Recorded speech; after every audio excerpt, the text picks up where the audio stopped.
this windy but not cold day in Landover, Maryland. We've got both sidelines covered. Chris Myers is here, but first up, Erin Andrews on the Green Bay sideline. Well, Joe, even though the Green Bay Packers head into the postseason with a losing streak, there's a couple of things giving them hope heading in today. One, that regular season is over, close the book. And two, they know how to win in the postseason. All the players I spoke with said if we're going to do anything in the playoffs, it's going to be because of our quarterback, Aaron Rodgers. Green Bay coach shared with me today, before they left for the field, he asked Rodgers, how are you feeling?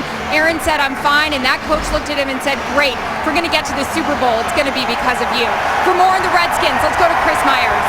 Aaron, I just asked Kirk Cousins if he was nervous starting in his first postseason game. He said, yeah, but I'm always nervous. I just channel it into the game. He pointed out years ago he heard Aaron Rodgers say the #1 trait of a successful quarterback is confidence. He didn't believe it then, but he believes it now. He's confident going against the Packers, and so is his coach. Jay Gruden grateful for what Cousins has done, but said the primary reason we're here, the Redskins are here, is because we eliminated all the drama. Wonder if we'll see drama tonight. Let's head back upstairs to Joe Buck. All right, thanks, Chris, and thank you to Aaron. We're confident up here because we've got Mike Pereira in the booth in case anything goes on with regard to rules. Last night, real quick, a lot of conversation about Cincinnati and Pittsburgh. Did you think the officials lost control of that game? I did not. I think everybody's trying to pin it on the officials, but let's face it, the players and the coaches have to accept responsibility. It did get out of hand, but I think the officials did everything they could do. The ball's on the tee. The Green Bay Packers won the toss. They receive. They will work into the wind. Wind gusting up to 30-plus miles per hour. And right on cue, the ball is knocked off the tee before Hopkins will blast it away. There's the temperature, 57. We definitely drew the long straw with regard to the two games in the NFC. Freezing in Minneapolis. And how about the way that game ended? You just feel, no matter who you're rooting for, you feel sick to your stomach for Blair Walsh and that special teams unit for the Minnesota Vikings. Yeah, you hate to see it come down to that for the Minnesota Vikings. It's a reminder that when you have opportunities to score touchdowns and you're having to settle for field goals, invariably those things come back and haunt you in a big game. Hopkins hits it. Janis will let it go over his head, and Green Bay will start at the 20, as you saw. Spanish language broadcast available on both Fox Deportes and by utilizing SAP on our broadcast. Here's Aaron Rodgers, and the numbers are not like you're used to seeing for Aaron Rodgers. Since he became a starter, career lows across the board his last 4 games. That's hard to believe. 216 pass yards a game. A lot goes into that, of course, Joe, and the struggles that they've had, but I think because of that, it's very important for Aaron Rodgers in this offense to get off to a good start. Kuhn starts at fullback with Eddie Lacy behind him. Start with a throw. Pass is caught by Jones. And Rodgers starts 1 for 1 as James Jones here on the near sideline gets 11. Brought down and defended by Bashad Breeland. Look at the name and the face. The guy on the left side of this graphic. Yeah, Lacy, Cobb, Jones, Devontae Adams, but J.C. Tretter, third different starting left tackle over the last 3 weeks. Yeah, J.C. Tretter has played some this year, but they've been at the center position. 3 starts there, and he has played very little tackle during his career. On first down, play action again. Rodgers being chased. Baker can't get to him, and Rodgers just throws it away. What a year it's been for Chris Baker. A career-high 6 sacks, and he was breathing down the neck of number 12. See what they've done, that top line. 14 sacks over the last 3 games for a Redskins team that won their last 4. Yeah, you look at the last month of the season, they really have picked it up in terms of being able to get after the quarterback. And Joe Barry, the defensive coordinator, has done an excellent job with a lot of different parts all year long.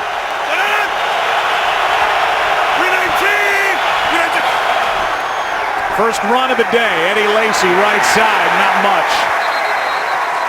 It'll be 3rd and long, a gain of 1 by Eddie Lacy, and this is a Redskins defense, 31st in the NFL. And opponents' yards per rush at just under 5 per carry, but they step up there on their first chance with Lacy. Well, here they are facing their first 3rd down. Of course, it's 3rd and long, and they have struggled converting on this down. And they used to be one of the best in football. Last week against the Minnesota Vikings in the title game, just 2 of 11 on 3rd down.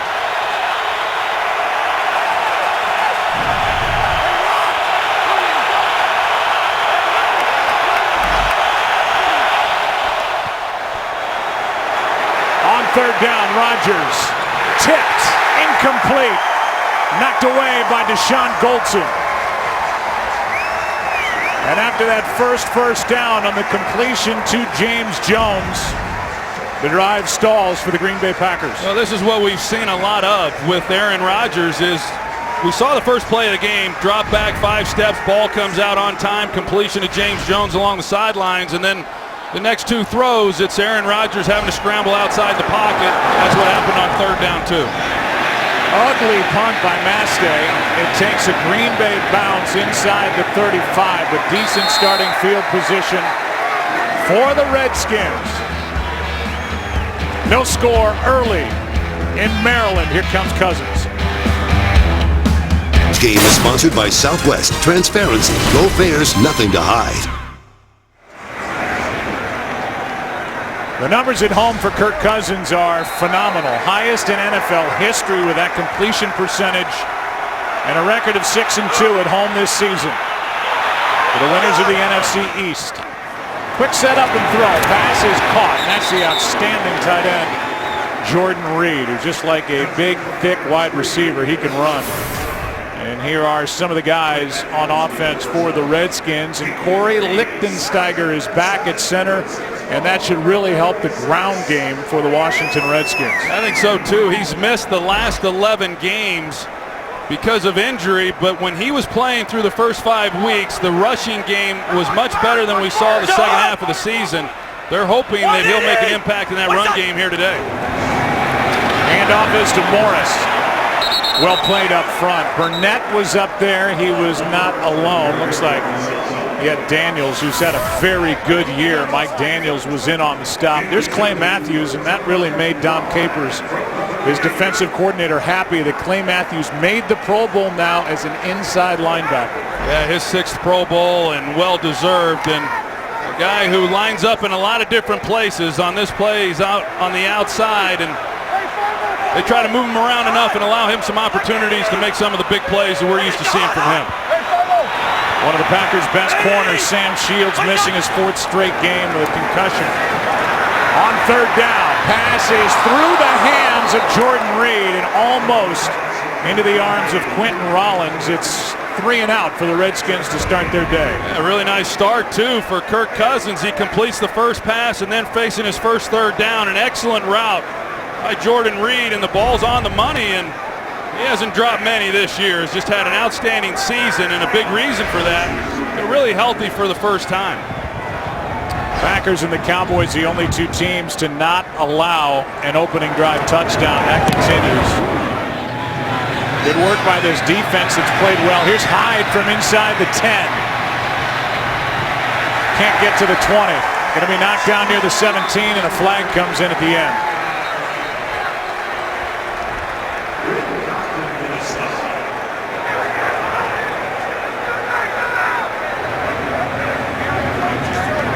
Gene Steratore is our referee for this one. The Redskins came away celebrating as if it's against Green Bay.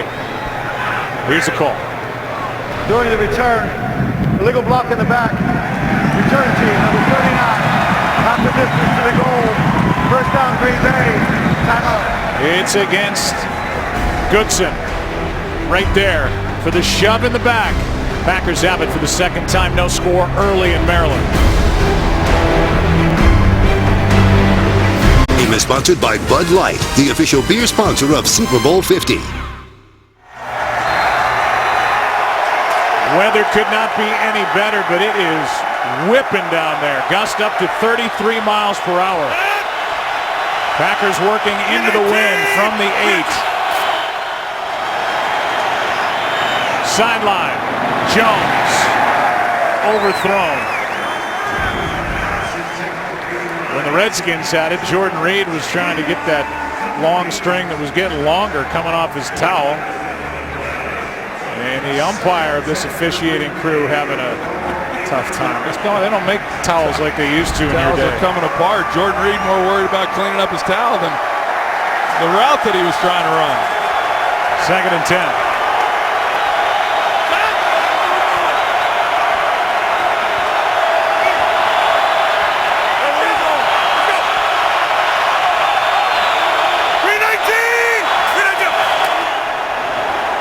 Here's Lacy left side. What a frustrating year it's been for Eddie Lacy. And Mike McCarthy, who took over the play calling again, his 5th game as the play caller. The numbers have not been any better than when Tom Clements was calling the plays. And I know we're going to get into this, Troy, but man, Packer fans have to wonder what in the world is going on with this offense. It's still Aaron Rodgers. They still have guys that can catch the ball. Nobody seems like they can get open, and Rodgers is missing guys, and we've never seen that. Yeah, well, it's a long broadcast, so we got a lot of time to talk about it. But first and foremost is the offensive line.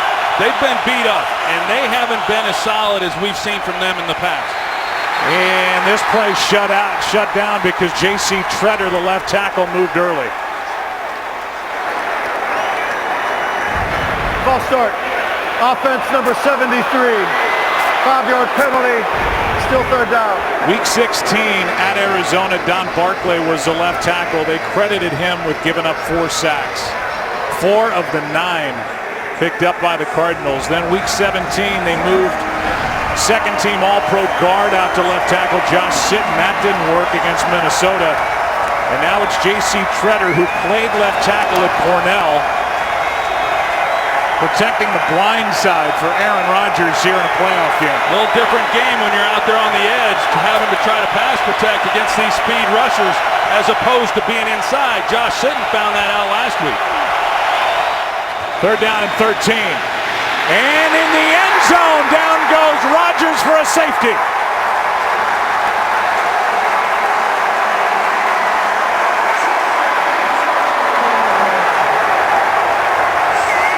You talked about J.C. Tretter out there at left tackle, and they've got Preston Smith, who just beats him one-on-one right off the edge and takes him right into the lap of Aaron Rodgers, and he's trying to then move up in the pocket. And Mike McCarthy does not like to give the tackles help, but you've got to give him help. We've seen it in previous ball games. He's making his first start out there at that position this year. Preston Smith continues to be an impact player for this Redskins defense in the last month of the year. I mean, that rookie is red hot. He led the NFL in sacks over the final 3 weeks. He had 8 during the regular season to lead all rookies. And the 2nd-round pick out of Mississippi State just worked over J.C. Tretter for the first points of this game. And Preston Smith, Ryan Kerrigan, these guys can get you off the edge. Well, Mike McCarthy, in visiting with him about deciding to put Tretter out there at left tackle, he says, I think he'll be able to handle the run game just fine, but the bull rush is where he could struggle, and that's what Preston Smith brings on him, right back into Rodgers in the pocket. Great start for the Washington Redskins. Well, right now, the Packers have to punt this into the wind with this free kick mass day. Right now, Rashad Ross and Jamison Crowder are back deep. The Redskins could end up with good field position after the safety.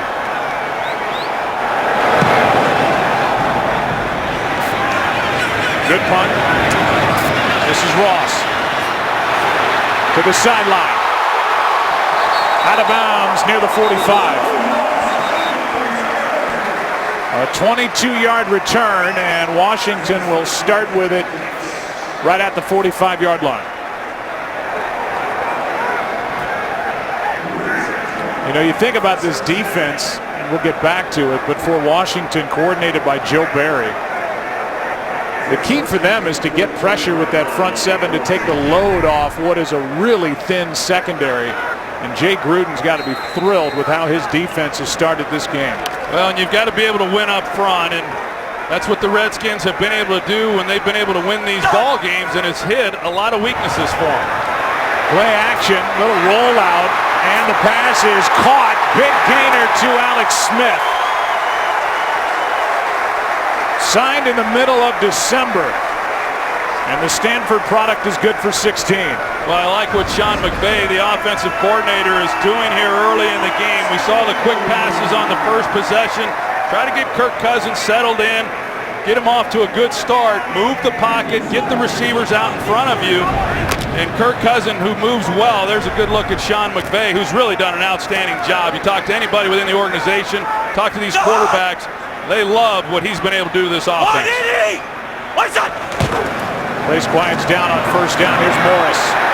Had a good week last week against Dallas. One of his 2 100-yard rushing days gets 5. And one of the things that the Redskins have done, they lost a couple tight ends that they really like to use within their running game. And with those injuries, they've had to get creative as to how they're then going to be able to block up the end of the line. And what they've decided to do is they go with number 68 there, Tom Compton, who's a offensive lineman, but they use him really as a blocking tight end type. And he does a good job and brings a lot of size then to this offensive front.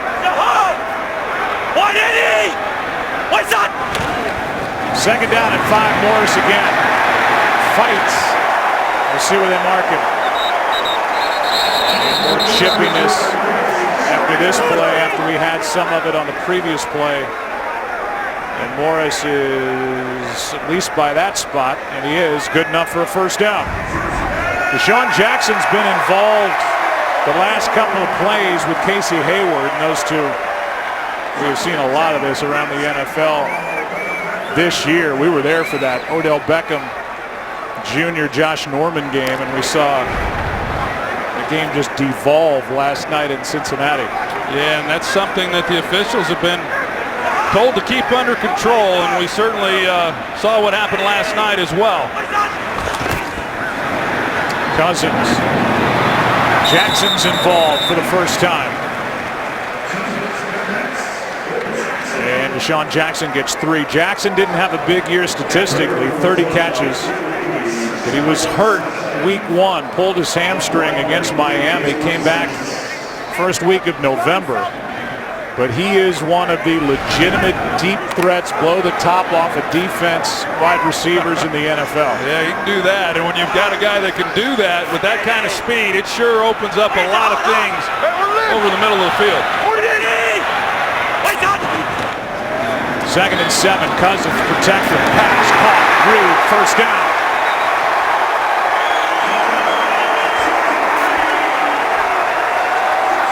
This is their go-to guy in all situations. They line him up in a lot of different positions. You see him off the ball. They do that to keep the defense, when in man coverage, from being able to get their hands on him. So he's able to get a pretty good release.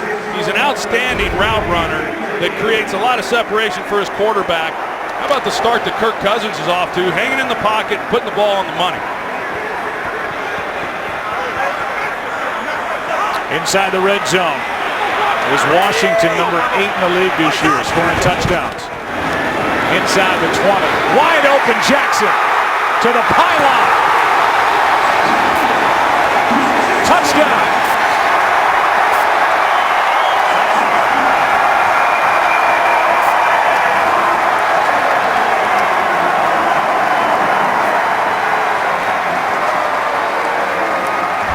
Well-designed play here by Sean McVay. Jordan Reed, who we saw catch the earlier ball, they run him up the seam.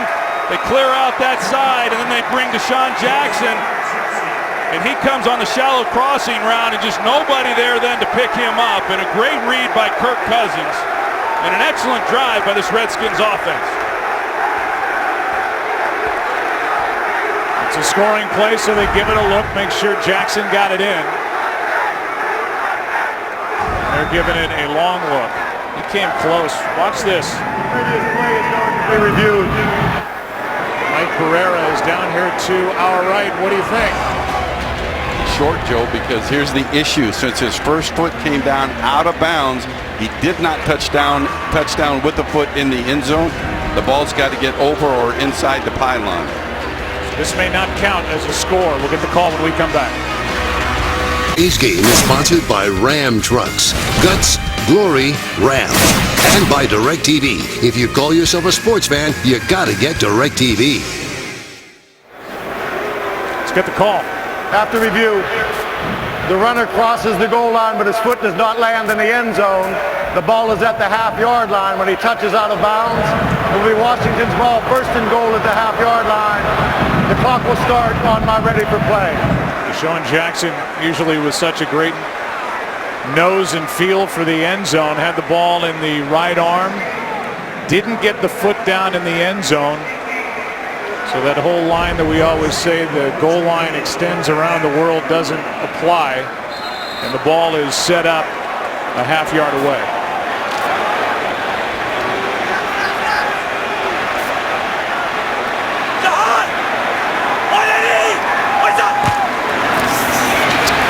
Morris, well played. First guy there was Clinton Dix. But he was not alone. There's Guyon getting out of that pile as well. 2nd and goal. Well, you got to get your pad level down the lowest. B.J. Raji down there on his knees. He's not going to be blocked. And then you've got Clinton Dix and Jake Ryan there also to make the key stop. Lost half a yard back to the 1. 2nd and goal.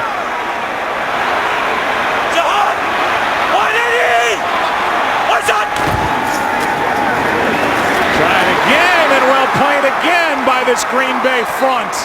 Guyon is there. Matthews was in on it as well. Peppers.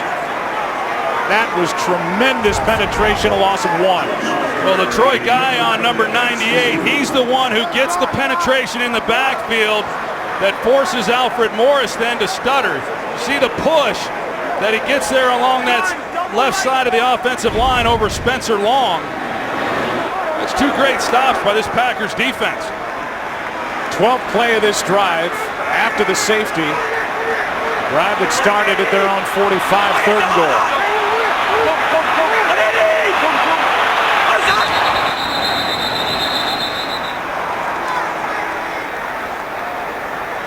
Delay of game.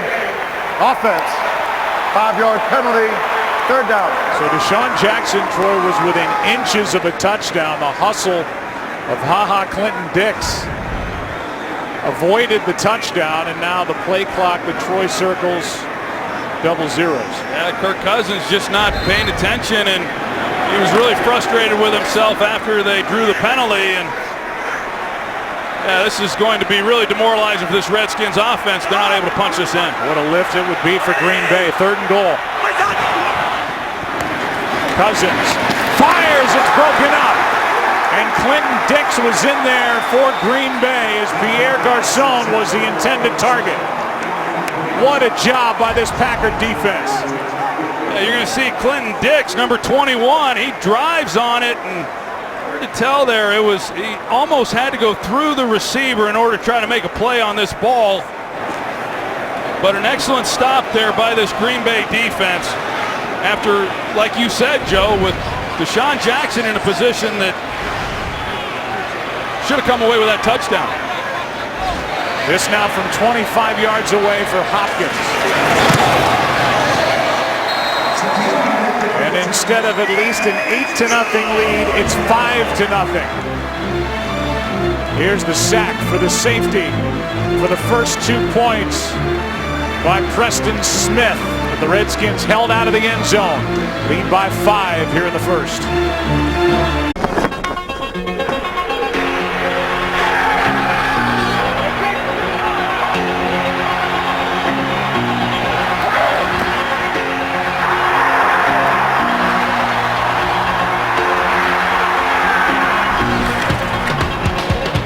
Look at the history, the great rich history of the Washington Redskins. 5-time world champions, 3-time Super Bowl champions. Deshaun Jackson saying, my fault for not getting it in, as we almost had our first offensive touchdown in the first half of the entire Wildcard weekend. That's hard to believe. Yeah. The kick return by Niall Davis in that walkover win by the Kansas City Chiefs, but we don't have one from scrimmage yet. Yeah, and you don't think much of it when Deshaun Jackson fails to score the touchdown, and okay, well, we get the ball there on the half-yard line and just punch it in, and 2 running plays, a delay of game penalty, and Green Bay Packers got a lift on that.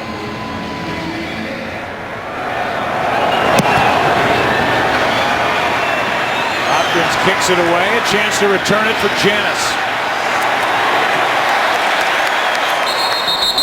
Knocked down, they'll mark him at the 20. Shazer Everett there to make the stop. The 2016 NFL Pro Bowl is just around the corner. Hall of Famers Michael Irvin and Jerry Rice select the teams of the Pro Bowl draft on Wednesday, January 27th. You can watch the Pro Bowl live from Aloha Stadium on Sunday, January 31st. Go to NFL.com/Pro Bowl to learn more. There's Trent Williams, the 4-time Pro Bowl left tackle. Well, the Green Bay offense is back out there. Not much to celebrate yet for Aaron Rodgers.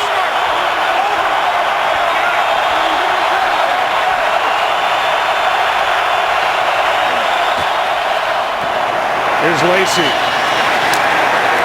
Gain of a yard and a half.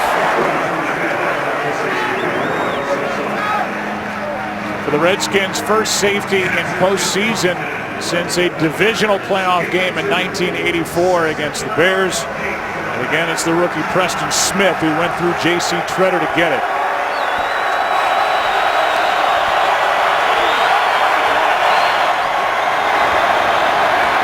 Rodgers skips it into Richard Rodgers. 3rd down and 8.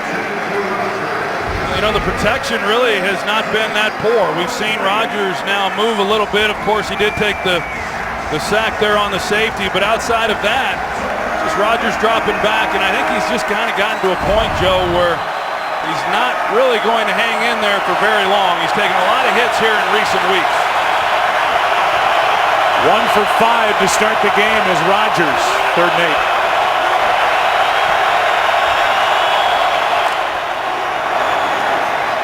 Pass for Cobb is out of his reach.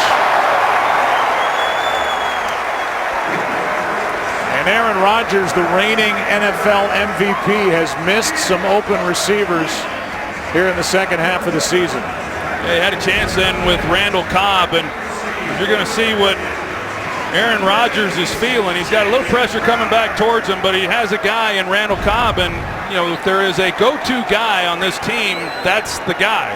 They try to find ways to get him the ball, but the connection just hasn't been as consistent as it needs to be.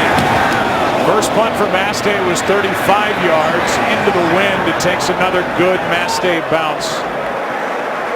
Tapped down at the 32. This has been far too frequent a picture of Aaron Rodgers for the Packers and their fans. Redskins up 5. Josh Laribas, who made 11 straight starts at center before Lichtensteiger came back for this game, is in at left guard. We'll get a report on Spencer Long from Chris Myers in a moment. Taking over at their 32 up 5. Play action. Cousins under pressure. Peppers, now Matthews, ball out, and Cousins back on it.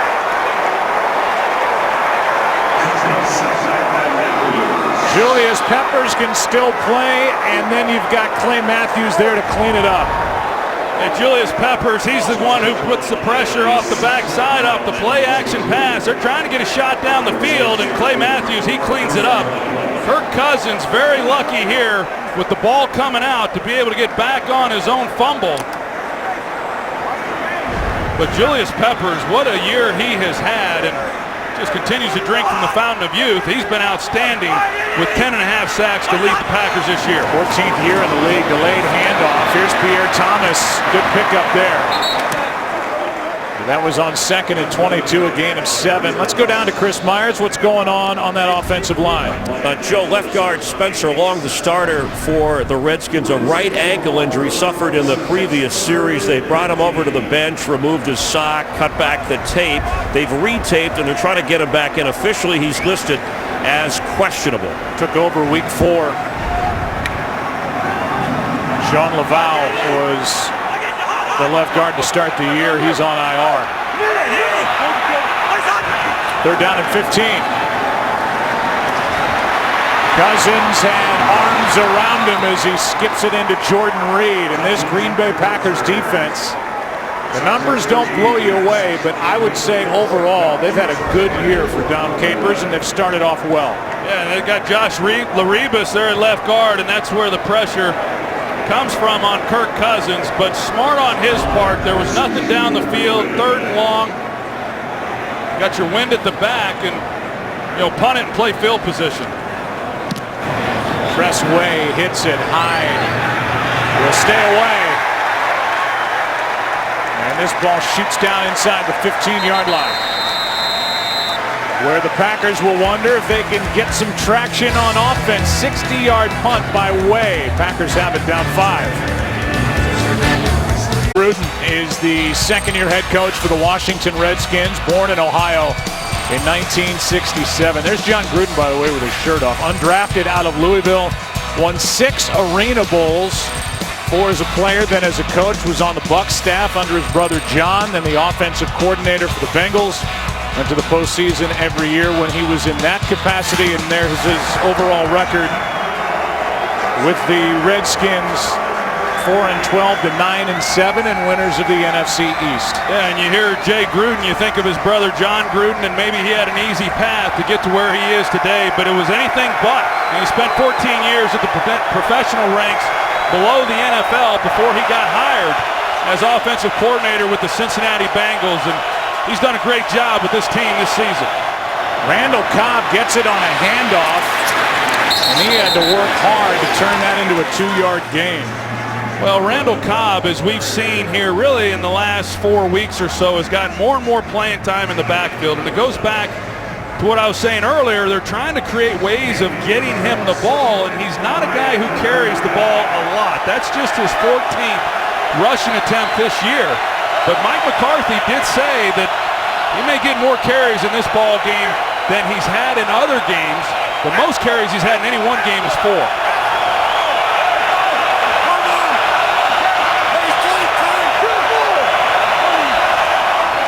Second down and 8. Abradaris with a juggle and a drop. Wasn't much out there as Goldson was bearing down on him. 3rd down and 8. We've seen Eddie Lacy on the bench for this series. He is really bothered by a rib injury that he suffered last week. And it is, well, it's been an inconsistent year to say the least for Eddie Lacy. Well, we talked about it. These are possession downs, and you need to convert, sustain these drives, and once again facing 3rd and long. Blitz. Packers pick it up. Pass broken up. James Jones, the intended target, and Quentin Dunbar, who is an incredible story, is out there to break it up. He was a rookie in camp as a wide receiver, wasn't going to make this team. He switched to defense, and here he is in a playoff game, making a play on James Jones. Pretty impressive. I mean, what he's been able to do, and he's just not respecting being run by James Jones. He sits on the route, he comes underneath it, makes a play on the ball. The struggles continue. Here's Crowder on the return, and he'll hop out of bounds near midfield. Flag is down. And we'll see if this costs the Redskins. It will. Yardage here after an 11-yard return.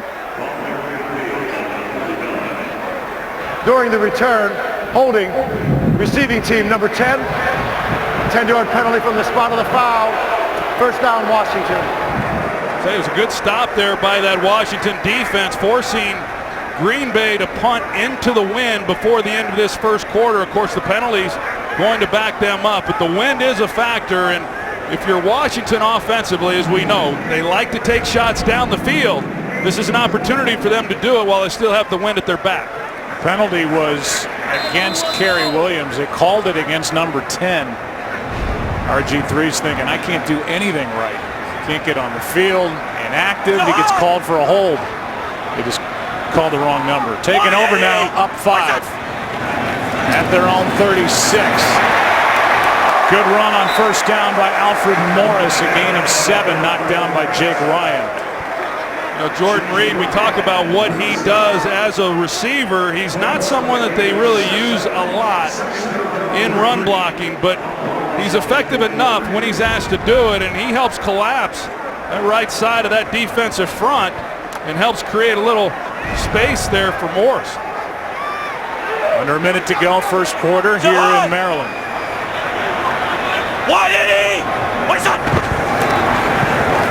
Cousins keeps it in trouble and throws it incomplete for Ryan Grant.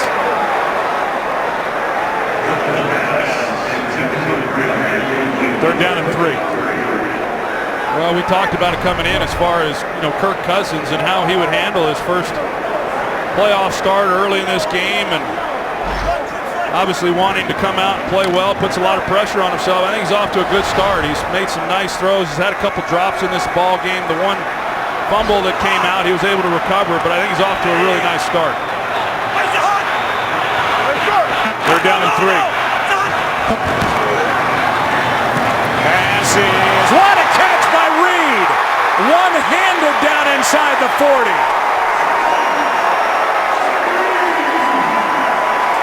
One-handed grab in traffic for 21. And I don't think he was trying to throw the ball to Jordan Reed, Joe. I mean, if you look at this, the Packers think they have a clean interception for a pick 6 on the outside. Casey Hayward read it beautifully.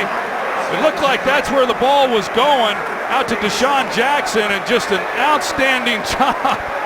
Jordan Reed probably saves that from being a touchdown for the Packers. A new style of catch in the NFL, a one-handed grab, and what a way for the first quarter to end. Jordan Reed back after this from your local Fox station.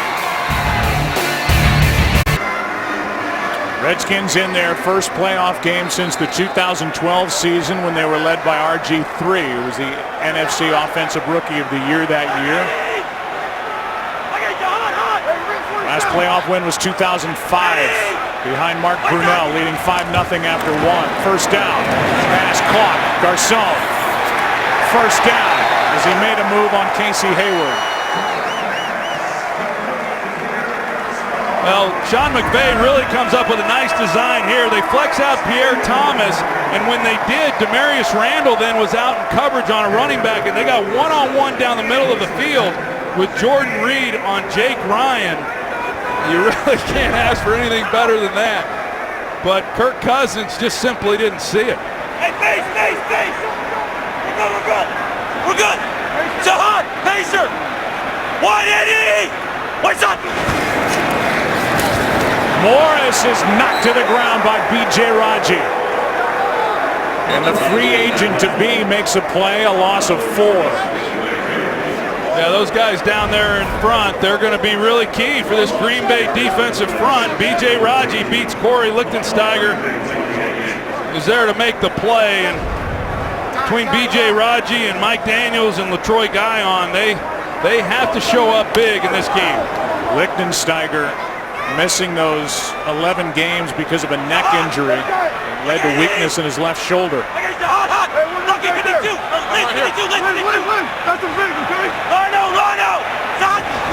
Second down and 14. Pass is caught by Thompson, and a good play is made by the rookie Quentin Rollins. A gain of just 4. Well, you look at that running back situation for Washington, and Matt Jones, the rookie, who is out again today. But one of the things that Jay Gruden talked about was some of the matchups that they like with their running backs as receivers against this Green Bay Packers linebacking core. They haven't been able to do anything to take advantage of it yet. But they sure like Pierre Thomas in that role along with Chris Thompson. Third down and 10. Protected. End zone. Touchdown, Jordan Reed.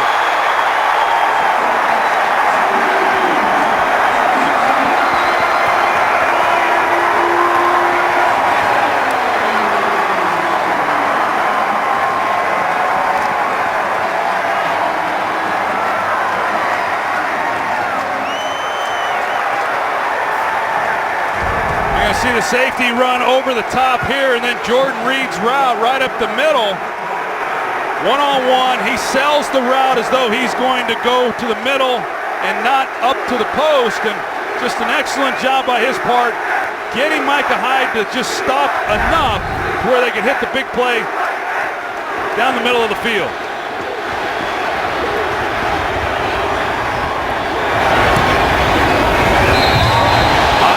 Missed extra point. This one off the right foot of Dustin Hopkins. It stays 11-0 because of this 24-yarder to Reed on 3rd down and 10. And then Hopkins hits the right upright. It's 11-0 for the home team in this wildcard playoff. Game on Fox is sponsored by Chevrolet. Find new roads. By America's Navy. And by Miller Lite, the original light beer. It's Miller time. In honor of the great Dr. Martin Luther King, there's the drive for the Washington Redskins. 7 plays, 64 yards. Washington's been getting out to big leads. Another double-digit lead, 24-0 against Dallas, 21-0 against Buffalo, 14-0 at Chicago, 11-0 here. Janis take a knee.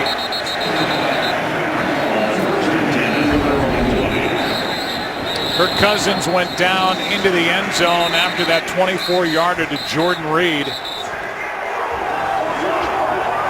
And they will put that in the treasure chest.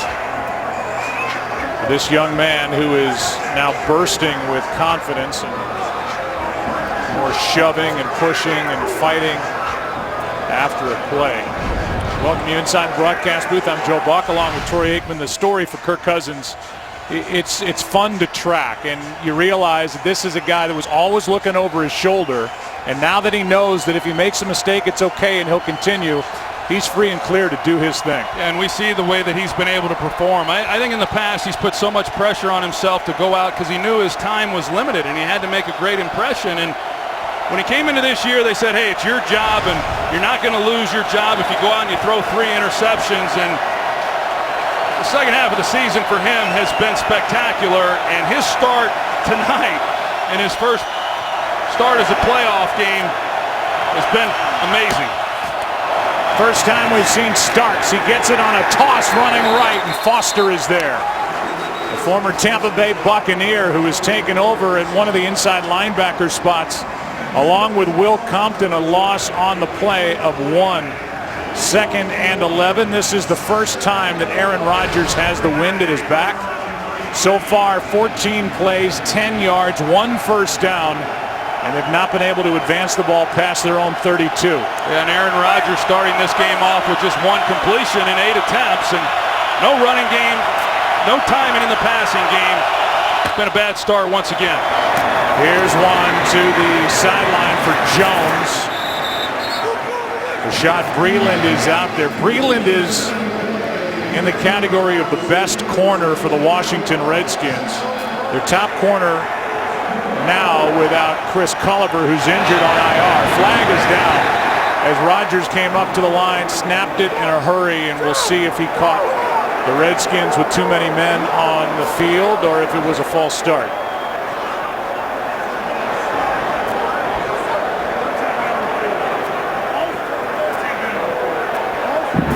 12 men on the defense at the snap.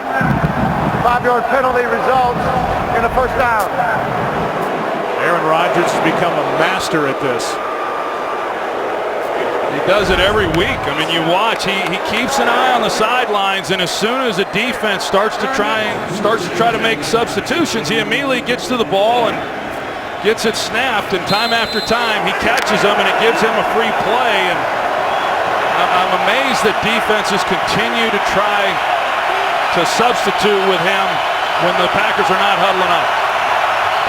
Give Green Bay a first down. Looking right, back to his left, in the pocket, down the middle for Jones. Nice catch, James Jones. Will Blackman, the former Packer, in coverage. And that's what the Packers needed on first down, a completion of 34. Yeah, Aaron Rodgers able to buy some time in the pocket. James Jones was not on this route. He was running a curl route. He recognized that his quarterback was in trouble. He took it down the middle, and Rodgers finds him. Here's Adams. Pretty good game last week against the Vikings, and some nice moves here out on the edge. And Devontae Adams gets 9, back to the completion to Jones. James Jones there in the slot position. You see he's running a crossing route, shallow crossing route. Once he sees Rodgers looking for somebody, he takes it to the middle. And so many times, those are the few big plays that they've been able to get, that's how they've happened.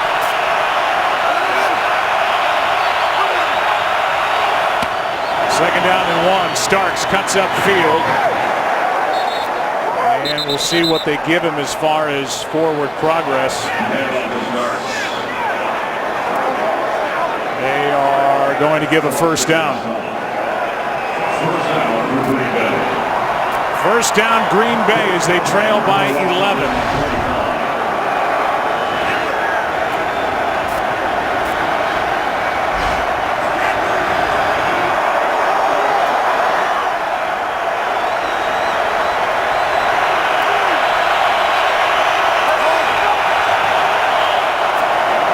Quick throw starts.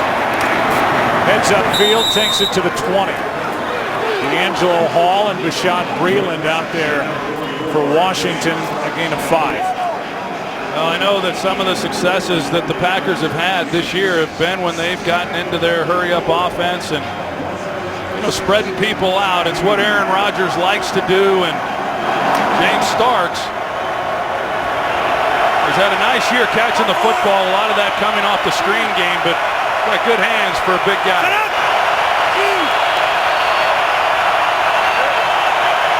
Let it go! Green 19! Green 19! 2nd and 5, here's Cobb on the handoff. Good moves. First down, what a run by Randall Cobb as he shoved Preston Smith away and picked up 7. Well, Randall Cobb, who's an excellent return guy, and you get the ball in his hands in some space, and there really was not much there. The Redskins saw it coming. They recognized it with the motion, but he did a lot of that on his own.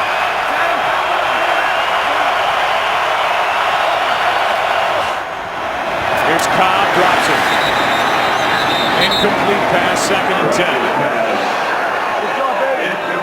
This Green Bay offense in the red zone, number 18 in the NFL this year. The Packers go right back to the line of scrimmage here, causing some confusion. Well, he got him again, Joe. He got him again. Gruden was trying to call timeout, didn't get it. End zone, pass is caught for the touchdown.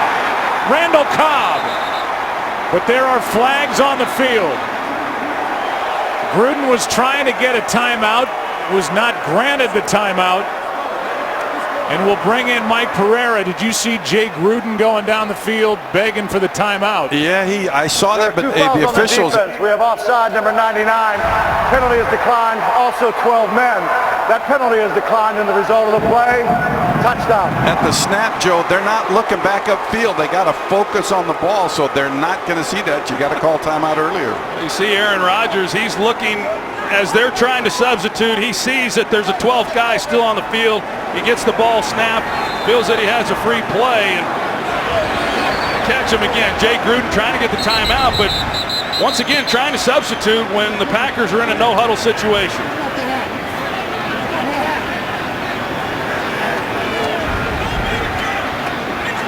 Officials trying to get his hat back in the end zone. That's why we just had whistles. There's Cobb. What a catch. That drive looked like the Green Bay Packers to me. You get the long one to James Jones down the middle, set him up, the handoff to Cobb, and then the completion on the free play. Well, it was better. I think the one downside of it is it was all with Aaron Rodgers pretty much ad-libbing, which is what they've had to rely on so often. Mason Crosby is one of 5 kickers this year who did not miss an extra point. And it's an 11-7 game. Gruden wanted the timeout, didn't get it. Aaron Rodgers 5 for 6 on the drive, and the Packers are on the board. Aerial coverage provided by Nationwide. Got 18 points in this game in the first half, almost as many as the other 3 games combined this weekend. 2 yesterday, 1 earlier today. The game won by the Seattle Seahawks on a missed 27-yarder by Blair Walsh. We know that Seattle will go to Carolina on Sunday, and the winner of this game is headed to the desert to take on the Arizona Cardinals. Yeah, and some people may be asking about the Packers, you know, with it being 7-11, you know, if they should have gone for 2 points after the touchdown. And a lot of people look at it in different ways. I don't believe so. I think you got to wait until the game unfolds and at least get into the 4th quarter before you start making those decisions. We saw the impact of that last night. Still a lot of football left to be played in this game. Somebody's going to have to hold the ball for Mason Crosby.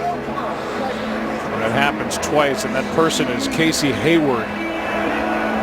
Wind is gusting here in Landover, and Casey Hayward, that cannot be a comfortable feeling, knowing that Mason Crosby's right foot is going to come flying at your hand. I never was good at that. That's why I was never a holder. Most quarterbacks are holders at some point in their careers, but I could never hold my finger there throughout the kick. Hayward does.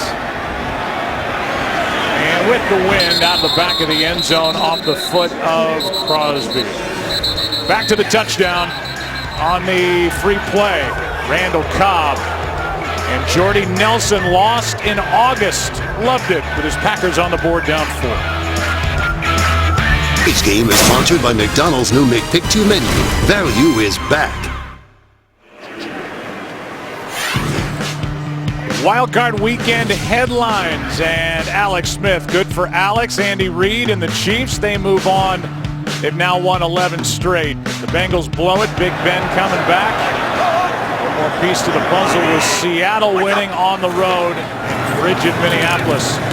Here's Pierre Thomas, left side, signed in mid-December, gets a yard and a half. And then there's the Seahawks and the missed short field goal of 27 yards. The Seahawks, who have been to the last 2 Super Bowls, winning Super Bowl 48, losing in heartbreaking fashion last year. They're moving on to a meeting with the #1 seed Carolina. Well, congratulations to those 3 teams that won. I think what got lost in last night's game was just how well A.J. McCarron did coming in and bringing that team back and giving them a chance to win the ball game. Second down and 8 here for Cousins, who hangs in, finds his favorite target. The catch is corralled eventually between the knees of Jordan Reed. Third down coming up. All 3 road teams have won this weekend. The home team here leads by 4. So we'll see now whether or not this Packers defense is able to make a stop here on third down. The Redskins doing okay here in this first half on third down, but being able to force a 3 and out after that offense went down and came away with a touchdown would be nice.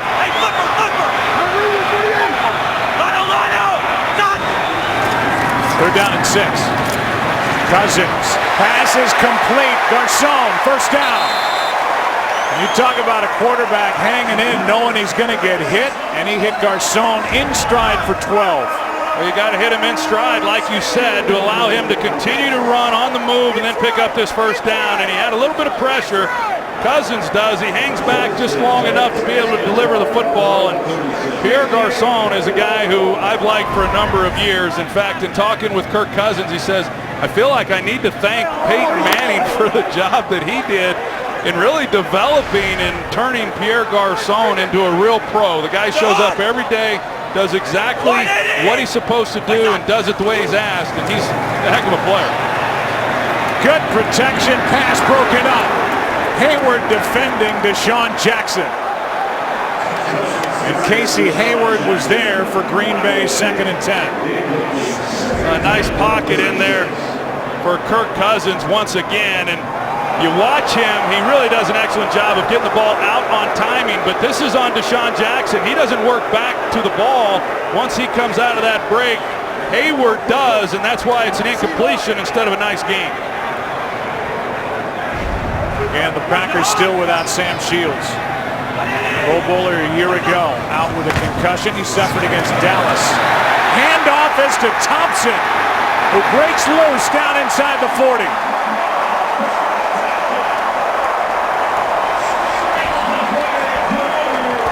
25-yard carry by Chris Thompson. This offensive line, as you're going to see, the job that they do up front, and each week they just continue to get better and better. This was a young group coming into this season, and Bill Callahan, probably assistant coach of the year, and the job that he has done, what he's been able to do with the young group, mostly in pass protection, has been nothing short of phenomenal. On first down, 4-man rush, and the ball's out. A sack, a fumble, and we'll see who's got it. It's the second fumble of this game for Kirk Cousins. He fumbled 9 times during the regular season. Lost only 3 of them. Packers say they have it, and they do.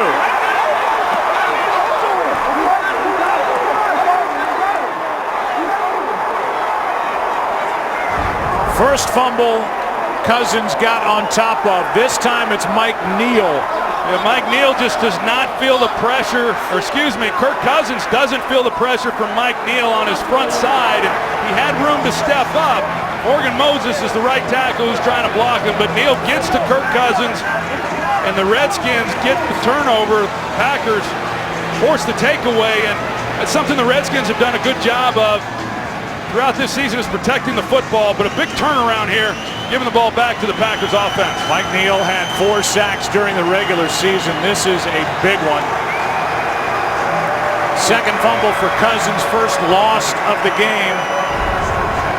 And back to the field is Aaron Rodgers. Big play by Mike Neal. Yeah, I mean, the Redskins offensively were really driving. They had momentum behind them, and they were making some plays and getting things going. And Cousins just not protecting the football in the pocket.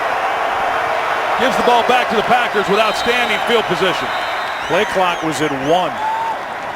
Timeout Green Bay. See Mike Neal one-on-one. Just works around the edge, and as I said, Kirk Cousins just not feeling it, not able to step up and avoid it. A little loose with the ball, and Packers ball.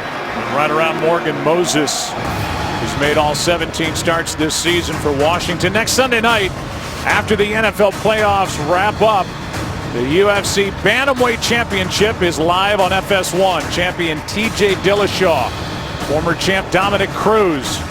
The biggest UFC fight ever on free TV next Sunday night, only on FS1.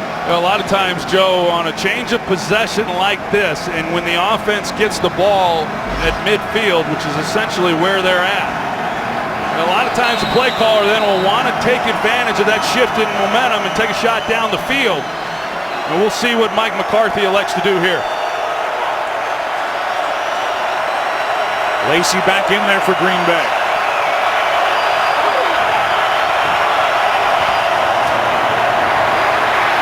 Rodgers has to step up and now sprint out to his right.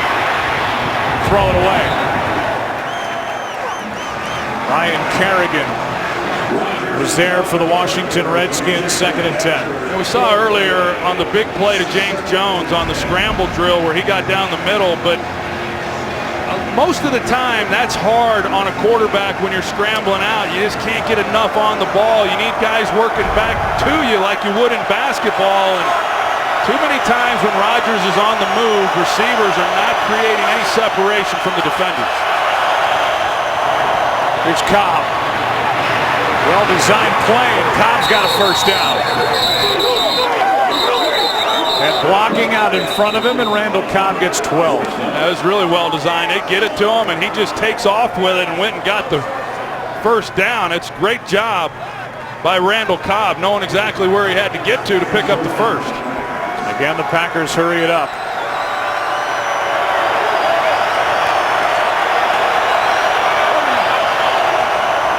Blitz. Pass caught. James Jones. And Jones is going to get 9. Brought down by Quentin Dunbar. Back to the line they go. You feel a little momentum right now with Green Bay offensively.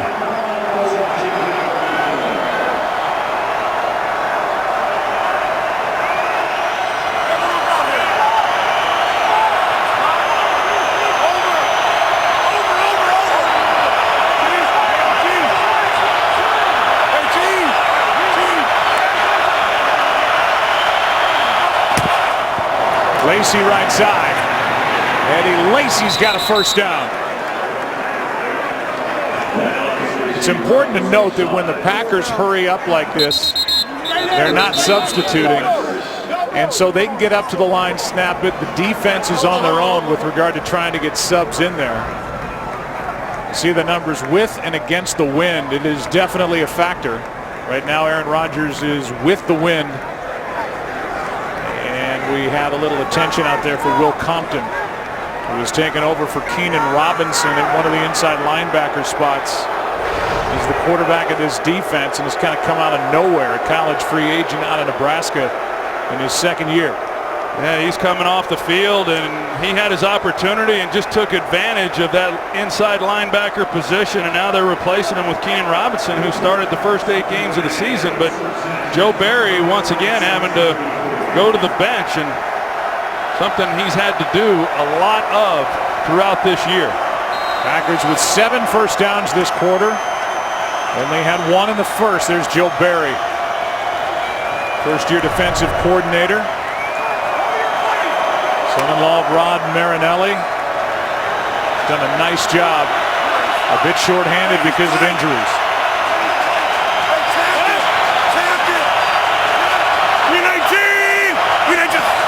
Crowd's back in it. Play action from Rodgers. To the end zone for Cobb, and he is overthrown by plenty. Cobb was behind the defense, and Aaron Rodgers put too much air under it. They motion Randall Cobb across the formation, and then Breeland goes with him, and so you know he's in man coverage, and you're going to get the look that you want. And you know, we just aren't used to seeing Aaron Rodgers miss those kinds of throws, and you can tell that he can't believe it either. But there's been a lot of things happening around him, but he has missed some throws when he's had opportunities that typically he just doesn't miss. Protected him rather well here today. That's a turnaround from the last couple of weeks. 2nd and 10, play clock at 1. Flag is down. Pass caught by Lacey, and he is swarmed. Mason Foster was in there, not alone, no game. The flag is down. Looks like it's against Washington. Offside. Defense, number 91. 5-yard penalty. Replay, 2nd down. It's against Ryan Kerrigan.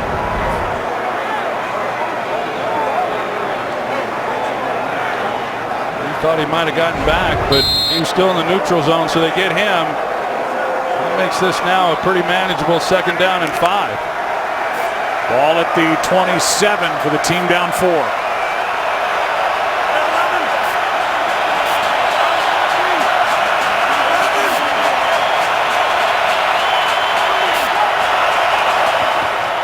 Starks able to hang on to the football. First guy there was Kerrigan. A gain of 3 and a short 3rd and 2 coming up. Yeah, that offsides penalty then on Kerrigan certainly helps. You run the football, and the Packers have not run the ball well, here in this game. Haven't been able to really get anything going. I know Josh Sitton came out and said for them to win the game, he really felt that between James Starks and Eddie Lacy, they were going to have to combine for 30-plus carries. They haven't had much success with it when they've tried it.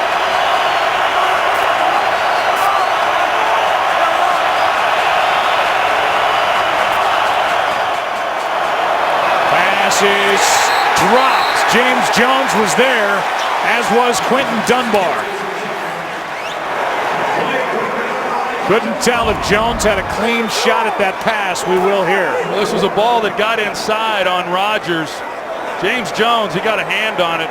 Dunbar does, but James Jones expecting the ball really out towards the sideline. The ball's inside, and Dunbar right on top of it. I think they're going to have to take some shots down the field on them. They're really sitting on some routes there on that outside. 43-yard try here by Crosby. He is good. He's had a good year. 3rd down troubles continue for the Pack. They are 0 for 5 on 3rd down. But the lead is now 1 for Washington.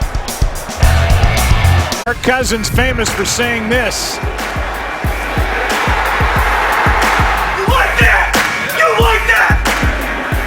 And it's spread around. Don't like that. I like that. You gotta like that, right? And they love him now here with the Washington franchise, a free agent to be. He's going to cash in here at some point.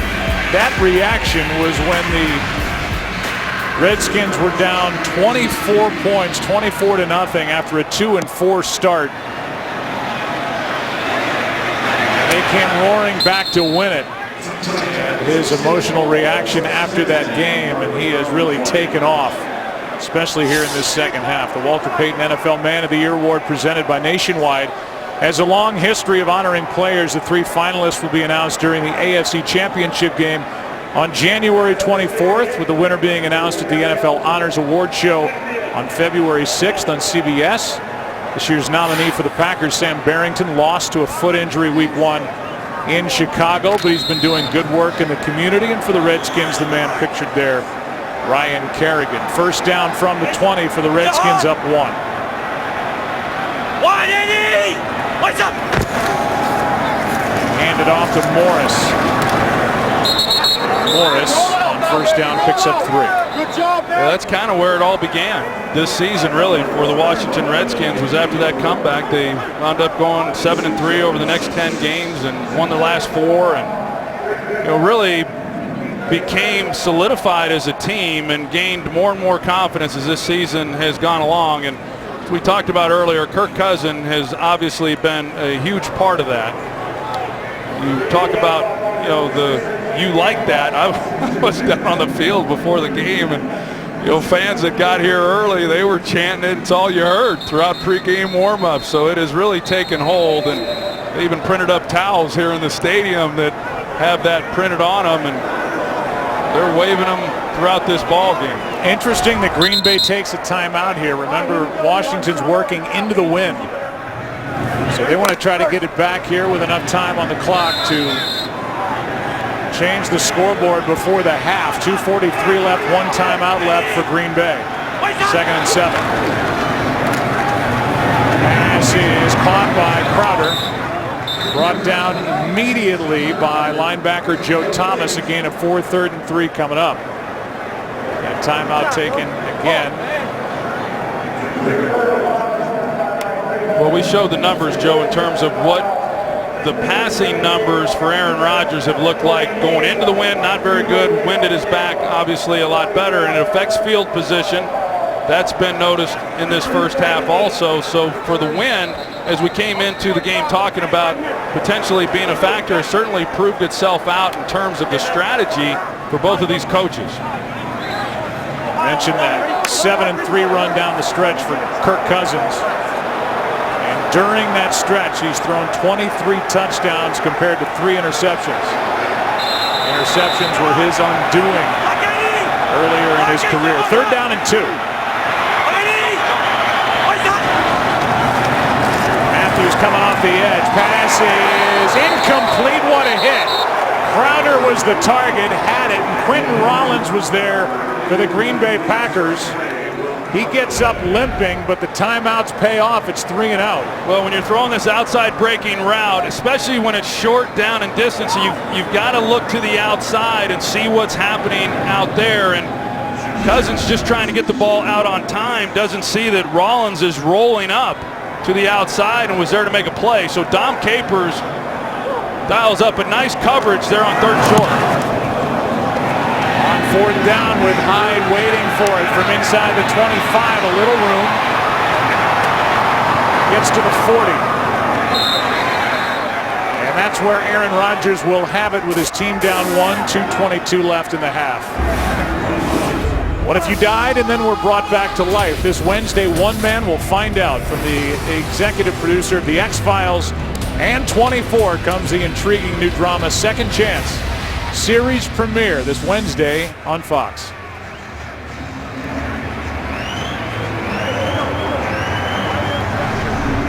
Packers have scored on 2 straight drives. They started this game punt, safety, punt, punt. But it's turned around last 2 times they've had it. Starting at their 40.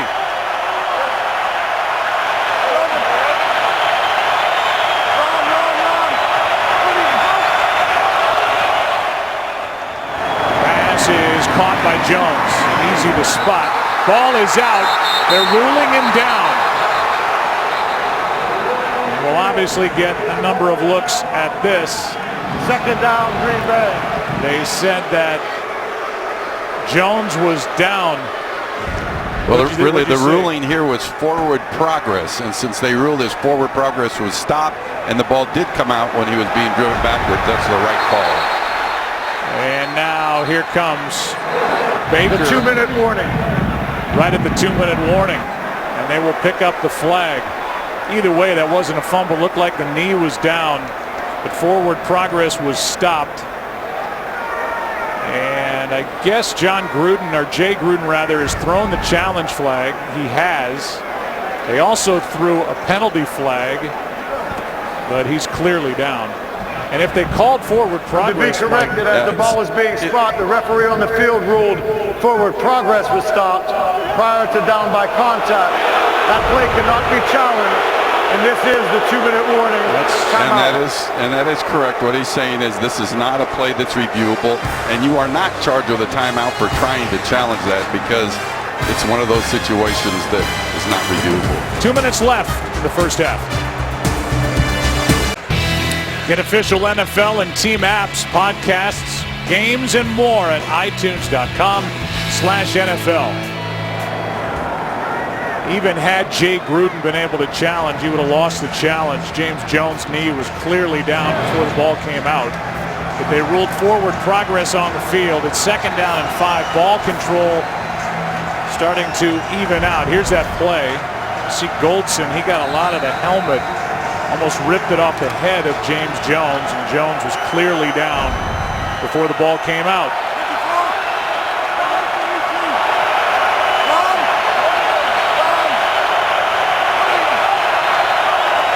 From the 45, Rodgers trying to set up a screen. Good catch by Starks.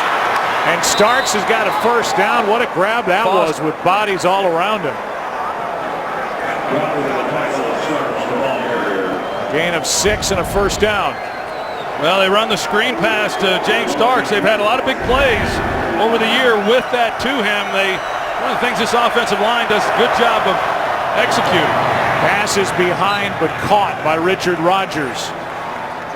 On first down, a gain of 6. You can see the shot that Aaron Rodgers took after he dropped off that screen to Starks. Quick throw. Richard Rodgers got another first down. Inside the 40 now with 1:13 and counting left in this first half.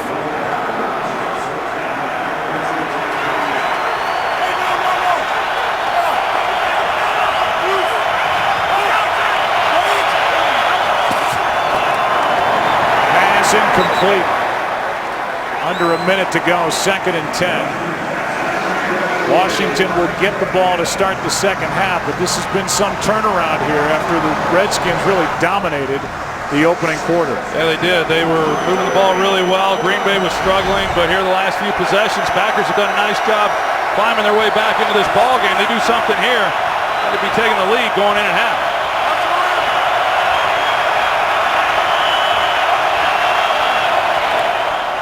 On 2nd and 10, pass is caught by Jones with Breeland all over him. A catch good for 8. Yeah, I'm not sure how James Jones caught that one. Chris Baker was in the backfield on the ground. Hey, Breeland was all over him. James Jones has been the go-to guy here in this first half for the Packers and Aaron Rodgers. This is a big injury for Baker, not only because he's been playing great, but it stops the clock. Green Bay Packers do not have any timeouts left, but this injury by Baker stops the game clock at 45 before 3rd down and 2. Yeah, you talk about the year that he's had, Joe. He really has had a nice season. They brought in Terrence Knighton to number 98 there to shore up the nose tackle position, but Baker has been really good for a down lineman, getting pressure on the quarterback, and goes down right in the middle of the screen there. Hard to tell exactly what it is, but they're still tending to him. It will cost Washington a timeout. They're left with 2. Baker able to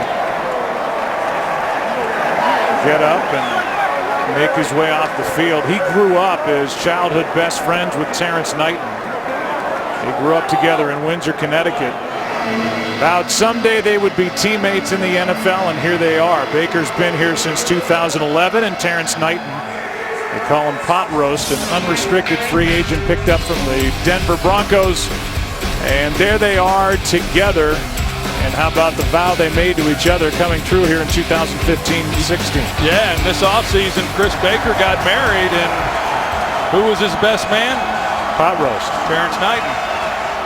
3rd down and 2. That's pretty cool to go back that far and have those kinds of dreams, and then to see it happen, and then to be doing it here today in a playoff game together. That's pretty nice. The Packers have not converted on 3rd down in this game for a 1st down.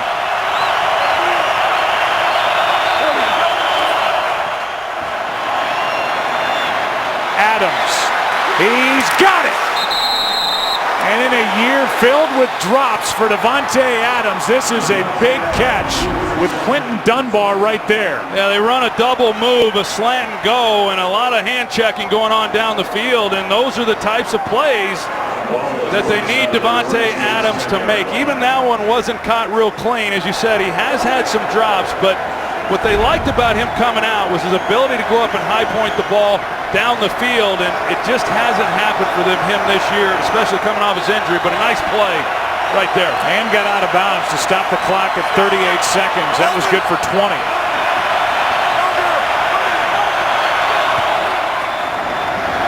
Rodgers. Incomplete for Cobb. Coming up, it's the Visa halftime report. Kurt, Terry, Howie, and Michael be along with scores and highlights. We'll talk about our first half here and the wild ending in that NFC Wildcard game in Minneapolis, a game that ended on a 27-yarder miss that would have won it for the Vikings. 2nd and goal here.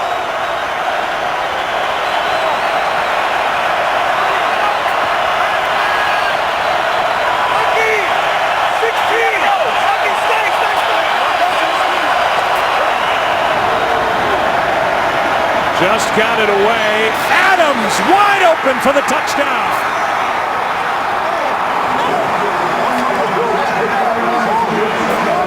And there is life with this Green Bay Packers offense. They get Davante Adams to the corner, but credit Aaron Rodgers for moving defenders that allowed him the room then to get it. You can see right here Dunbar, the corner. And as Rodgers looks to the left as though he's going to the flat, it allows then the throw to Davante Adams going to the back pylon. A nice release off the line of scrimmage. It's a good finish to that drive for the Packers. Crosby knocks it through, and the Packers have scored 17 unanswered points and lead by 6. Davante Adams helped get him down there and then was left alone the back corner of the end zone and hauled it in for the touchdown. He had only 1 touchdown all season long.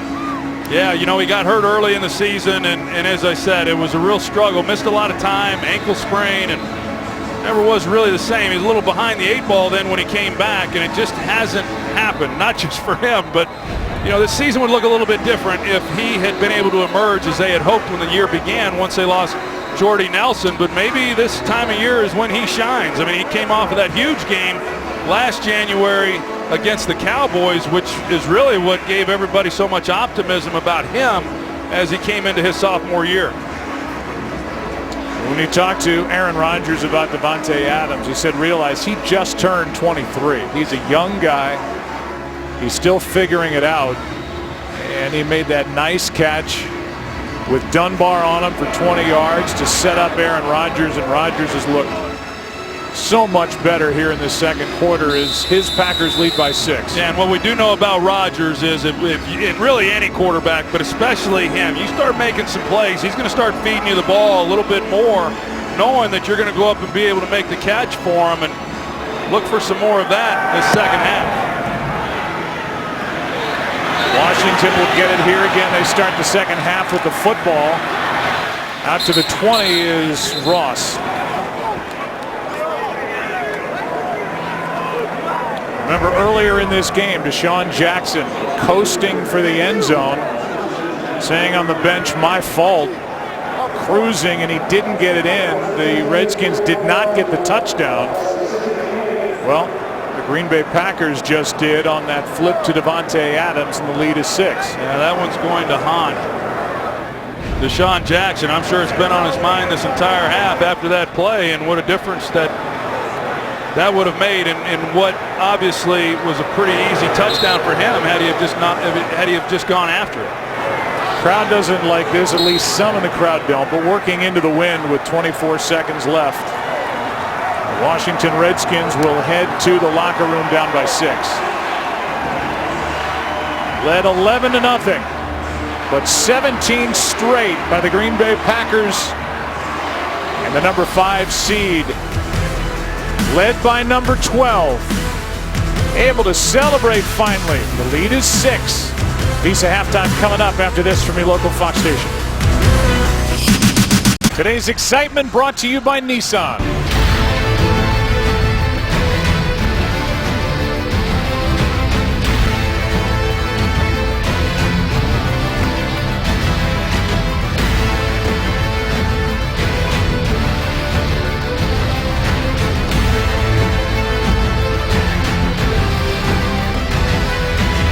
Today's excitement brought to you by Nissan. It's a 6-point game here at the half, 17 unanswered by Green Bay. We welcome you inside our broadcast booth. I'm Joe Buck along with Troy Aikman and Mike Pereira. We'll hear from Mike in a second, but that was quite a turnaround in that first half for Green Bay. Yeah, big turnaround once they had the wind at their back, and I think that's important going into the second half. Washington has the wind at their back to start the third quarter. They have to take advantage of that. Meanwhile, Mike, let's go back to that last touchdown for the Green Bay Packers when they took the lead. Yeah, I'll tell you, the Packers caught a big break here because although they were set initially, they ran an audible and then they did not get reset. So really, since it was a stop clock, that should have been an illegal shift and a 5-yard penalty against the Packers. Instead, it was a touchdown pass to Davante Adams, who made 2 grabs on that lead-taking drive. Went from 11-10 to 17-11, and that's where we are as Washington will get it to start this second half. You look at the first half stats, realize Green Bay the last 2 seasons when leading at the half, including the postseason, 19-1. Here is Ross on the return. Far side of the field, good return by Ross out across the 25. He gets hit out of bounds, but no flag as Dimitri Goodson got his pad into him, and we'll take another look at it. There's Goodson. No flag. Let's go down to Chris Myers. Joe, Jake Gruden said he thought Chris Baker would be able to come back and play on defense, and he told his team, look, you're playing Aaron Rodgers defensively. You're in position to make plays. You need to step up and make plays. And he said at the half, man-to-man, we're as good as this team. He felt the momentum shift. And he did say he's ironing out some protection issues for Kirk Cousins so he can be more comfortable when he's throwing. And he did say the wind is not an excuse, but the wind is definitely a factor in this game. So working with the wind at his back is Kirk Cousins. Gonna put it up. He's got Garcon out near midfield, went backward, and he's knocked down at the 48 by Demarius Randall. And a nice start to this second half, 21 yards from Cousins. It's an outstanding route by Garcon. Demarius Randall has help over the top, so he's able to play underneath the route, but just because of the way Garcon sells it up the field, he gets Randall completely turned around. And a nice way to start this second half for Kirk Cousins. So hot! Why did he? What's up? Here's Morris. Big run, Alfred Morris down inside the 35. Burnett on the stop after a gain of 19. Brandon Sheriff, the rookie right guard, does a great job of combo blocking up to the linebacker level, which allows Alfred Morris then to get to the secondary. It's just good work by him in combo with the right tackle and then moving up and blocking Jake Ryan. 19-yard carry for Alfred Morris. Yep, so hot! What did he? What's up? Now Pierre Thomas in the backfield. Long time New Orleans, saying the plays made by Ryan. And a loss on the play of 4 as we go down to the field and Aaron Andrews. Well, Mike McCarthy told me coming out of the half, the biggest thing for this defense that he wants them to concentrate on is not giving up these big plays. Guys, I will give you an injury update. Quentin Rollins, cornerback, He is questionable with a calf injury. He's sitting over on the bench right now in a lot of pain. Mike McCarthy actually walked up to me and said Ladarius Gunter is going to be in for him most of the time. 17 unanswered points for this offense. He said the biggest thing is they got some things fixed up on that line. No doubt about that. Now 2nd down and 14. As rookie replaces rookie, Gunter in for Rollins. Cousins well protected, pass caught. That's Thompson. He's to the 30. Whistles. Ball came out. Play was dead after a gain of 7.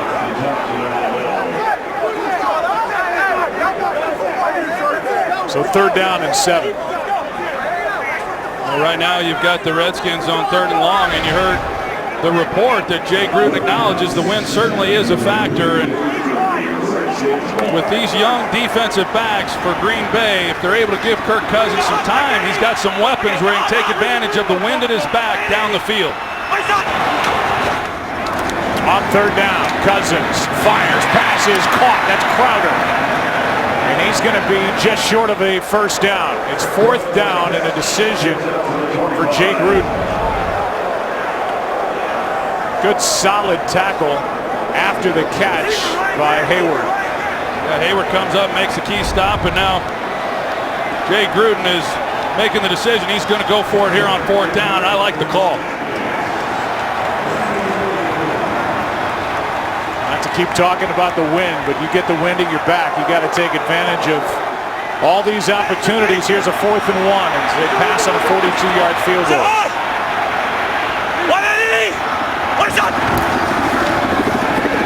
Cousins keeps it. Floats it. Got his man. Big hit. Pass caught. Jordan Reed down near the 6.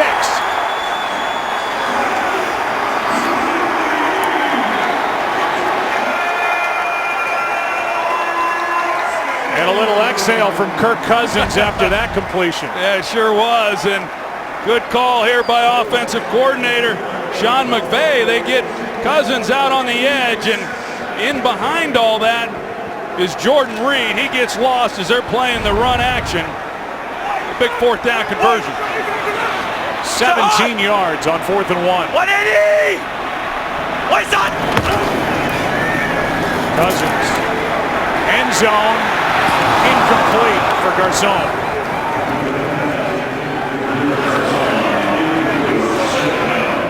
And Garcon is calling for somebody to replace him out there as Pierre is going to head to the sideline on 2nd and goal.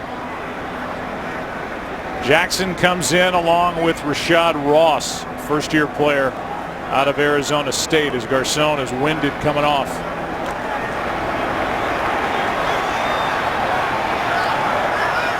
Well, Jordan Reed, he's down here at the bottom. That's their go-to guy in these types of situations.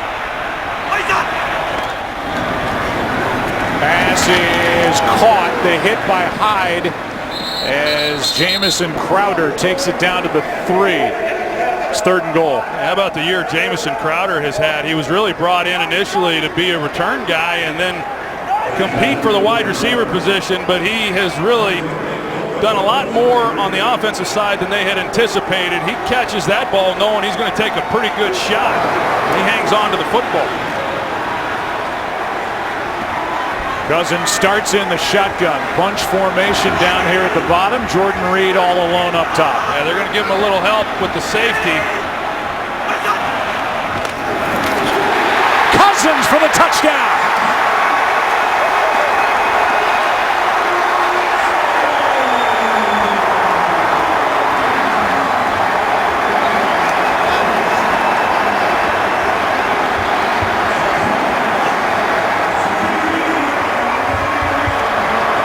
Spread them out and walk it in. Yeah, nice design because they go safety help. They want to try to give the help over the top here with the safeties to Reed. But now you've got Corey Lichtensteiger at center right here with the block on Micah Hyde. And that's the only block you got to make, and it's a walk-in for Kirk Cousins. It's an excellent job of play calling and execution by the center, who's making his first start in 11 weeks. Touchdown Redskins. Hopkins has already missed 1 in this game. High snap. This time he drills it. And the lead belongs to Washington. Kirk Cousins led this Redskins team in rushing touchdowns this year. That was number 6 on the season. And Washington back on top by 1. Game on Fox is sponsored by Southwest. Transparency, low fares, nothing to hide. By Nissan, innovation that excites. By Burger King, get 5 delicious items for $4 only at Burger King. And by Microsoft Surface, the official tablet of the NFL. Lincoln Memorial in D.C. and here in Landover, Maryland, the Redskins are back on top by 1. 9:41 left to go in the third quarter. Wind at his back. Hopkins will let it fly.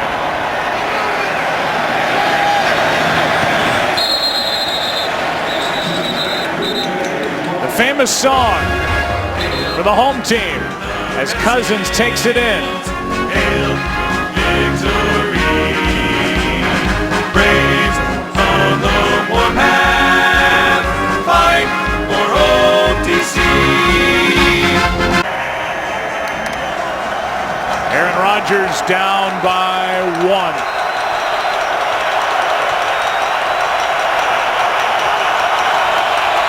Cobb in the backfield. Adams with 2 blockers out in front of him. Richard Rodgers and James Jones picks up 9. Davante Adams, who is on the ground. This should be a pretty good blow. A guy who's starting to get a little bit hot here in this game. Grabbing his right leg. Packers have been trying to work Jared Abbrederis into the lineup more, and he will check in now with Adams down. And they look at Davante. We will take a break. The Packers have it. 2nd and 1 when we come back. Green Bay down by 1. This game is sponsored by Verizon. Better matters. 2nd down and 1 for the Packers. Adams was able to get up and walk off the field. Abbrederis in the lineup in the slot down here toward the bottom.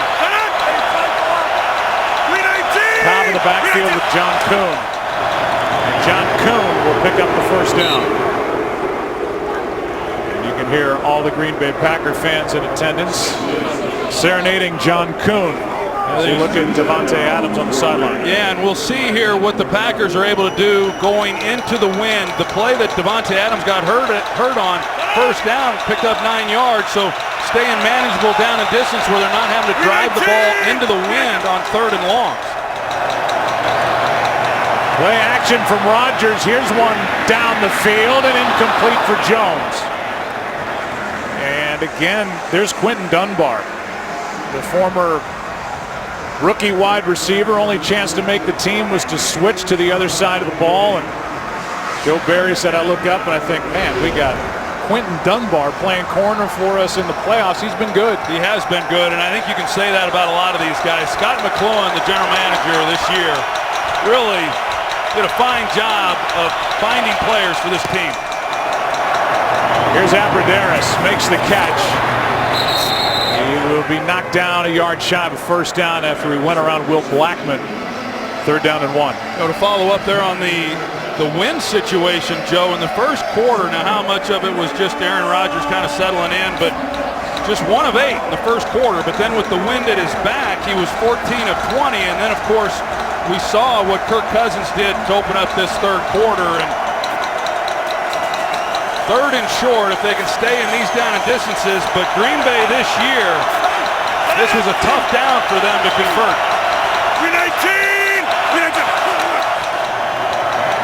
Pressure on Rodgers. Pass caught by John Kuhn for the first down. With Ryan Kerrigan bearing down on Aaron Rodgers, he was able to find John Kuhn for 6 yards. And how about John Kuhn, a guy who picked up the first down moments ago on the handoff. Now they come to him on the pass. Rodgers has to get it out quick. Great adjustment by John Kuhn, being able to turn his body and make the play to convert the first down. He talked to the team during the week, trying to rally his club to put the regular season in the way they finished it behind them. They lost their last 2. He was voted playoff captain by his teammates. It's a big deal. On first down, Rodgers. Cobb, contact, no flag.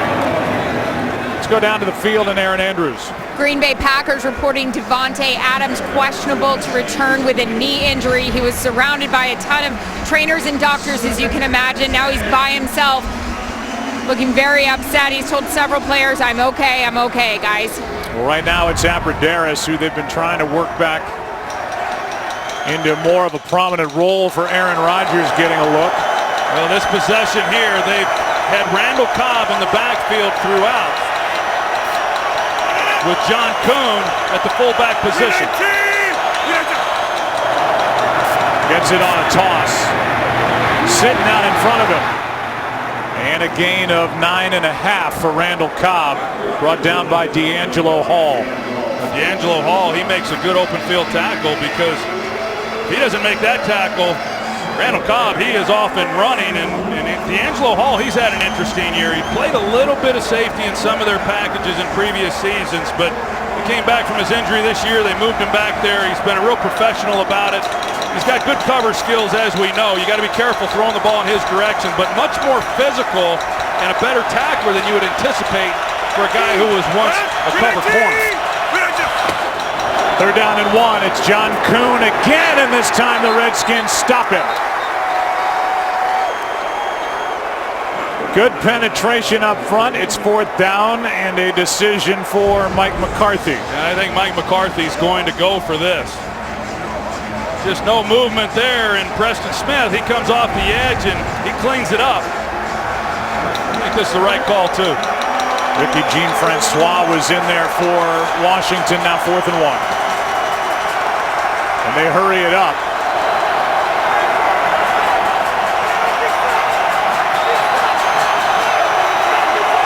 Play clock at 4. Timeout.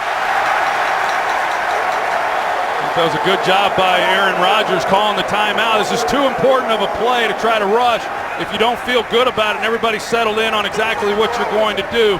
Smart on his part calling the timeout.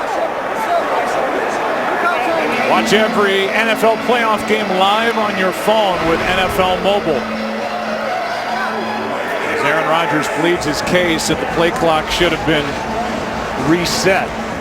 Joe, it shouldn't have been reset. I'll tell you why. Because Green Bay did substitute, and then when Washington tried to substitute, they ran up to the line quickly, and that's when they're going to give Washington the opportunity to match up.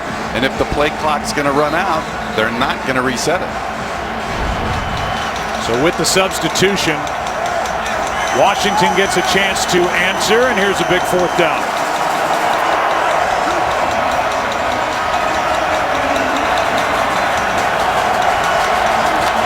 We'll see what Washington's able to do defensively. There's a lot of meat in the interior part of that defensive front. We'll see what McCarthy decides to do.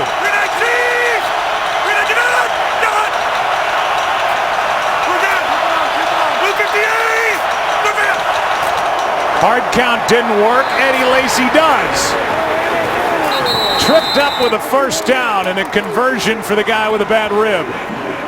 Will Blackman on the tackle, but a gain of 13. Well, they get him behind their Pro Bowl player, left guard Josh Sitton. He leads the way and clears out the hole as he pulls around, and Eddie Lacy just gets in right behind him for an easy pickup. 5-1.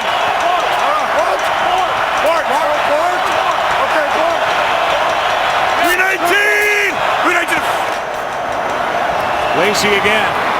Lacy breaks loose. Goldson in his way.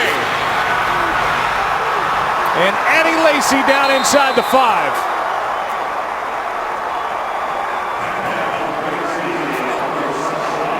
A big conversion on fourth down, and now Eddie Lacy good for 30. A lot of times you have check with me's at the line as far as where you're going to go. Watch Aaron Rodgers. He gives a pat, lets him know what's going on up front, and the cutback lane that's created. John Kuhn makes a key block. Rodgers over there. It's been a long time since we've seen a cutback run like that with that much field for Eddie Lacy. It's the longest run of the season for Eddie Lacy. Here's a toss to Starks running right. Touchdown, Green Bay.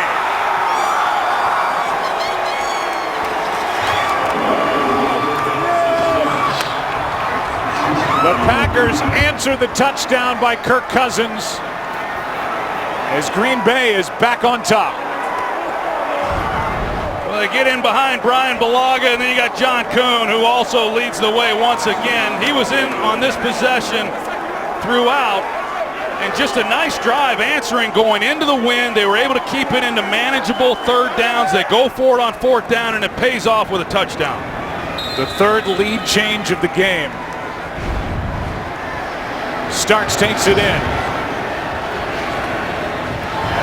Just to make it a 6-point game, and it is. And Eddie Lacy is the guy who got him down there. Converted on fourth down and ripped off a 30-yarder, and now James Starks takes it in. 44 and 27, getting it done for the Packers, up 6. The divisional playoff round is next weekend on Saturday. It's Kansas City at New England on CBS at just after 4:30 Eastern. Then on NBC, it's the winner of this game at Arizona at night. We'll have the early game, Seattle at Carolina, that we know. The other matchup will be Pittsburgh at Denver on CBS as well. Here is a kick return by Ross. And well covered downfield by the Green Bay Packers, who now lead by 6. 10-yard return. Here comes Kirk Cousins. Back to the field, back to work. Kirk Cousins is in the middle of that huddle. First Redskins quarterback with a pass and rushing touchdown in a postseason game. Trying to become the first product of Michigan State to win an NFL postseason game since Earl Morrill did it back in 1972. His Dolphins beat Terry Bradshaw's Steelers in that perfect season. As Jordan Reed is overthrown. Second down and 10. Some notables in the history of this great franchise are here, whether it's Dexter Manley or Joe Theismann, Joe Gibbs, who won 3 Super Bowl championships with 3 different quarterbacks, Joe Jacoby, who is a Hall of Fame semifinalist and an honorary captain, a 3-time Super Bowl champ. They are here in attendance watching their Redskins trail by 6 now. Under 4 to go, toss to Thomas. Pierre Thomas on 2nd and 10 gets 2. Yeah, it was good to see a lot of those former guys a part of this organization. Some really great history that comes with the Redskins. Had a chance to visit with Joe Theismann. As you see there, Pierre Thomas almost puts that one on the ground, but you mentioned it. Congratulations to Joe Jacoby, one of the real great Hogs and a finalist, and I'm hopeful that he joins his teammate Russ Grimm in the Pro Football Hall of Fame. Now 3rd down and 8 for Kirk Cousins.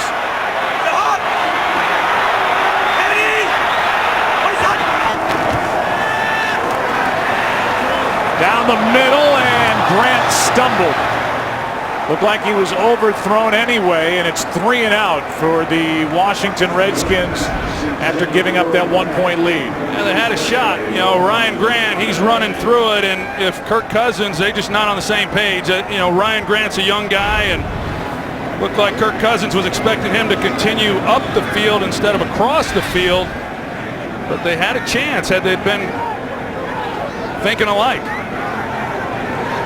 Tress Way with the punt.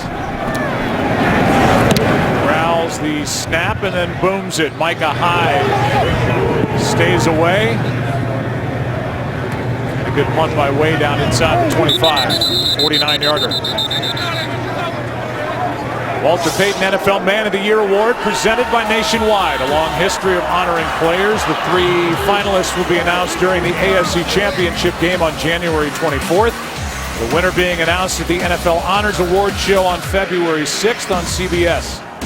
Shirzan nominee for the Packers, Sam Barrington, linebacker on IR. And for the Redskins, Ryan Kerrigan, who is right there with his team down 6. After the Green Bay Packers, last time they had it, an 11-play, 80-yard drive, 56 of those yards on the ground running the ball. Took 5.5 minutes off the clock. Again, as they work into the win. Yeah, and they're sticking with what they went with in that last possession, Joe, with Randall Cobb back there in the tailback position. They were successful with him running the ball and then throwing out of those formations. They're staying with it here on this possession. 319! He gets it with John Kuhn in front of him.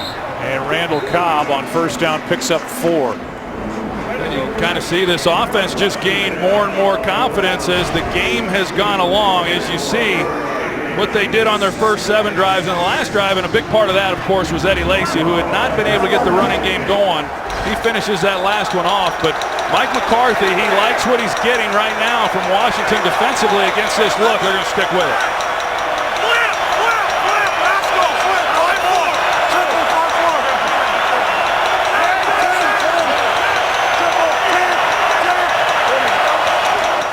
Second and 6, Cobb again, right side this time.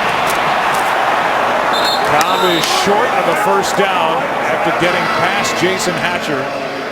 A gain of 3. The Packers today, their first 4 drives, produced 2 points for Washington on the safety. The last 4 drives, 24 points for Green Bay.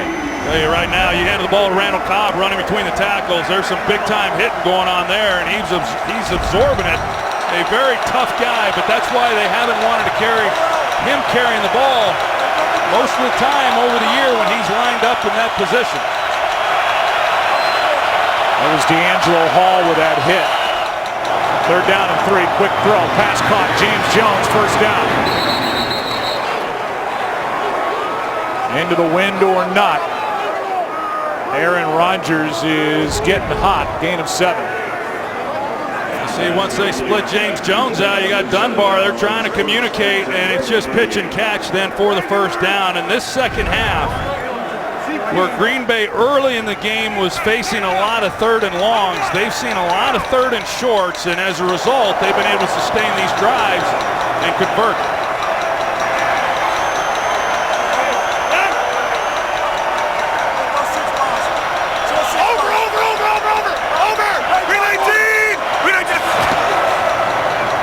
Starks, tripped up. Mason Foster comes out of there celebrating. Don't know if he tripped up Starks or if Starks tripped. Yeah, Mason Foster, he goes low through John Kuhn and just gets enough right there. That's pretty good. I thought maybe one of the offensive linemen tripped him up, but it was Foster with a good play.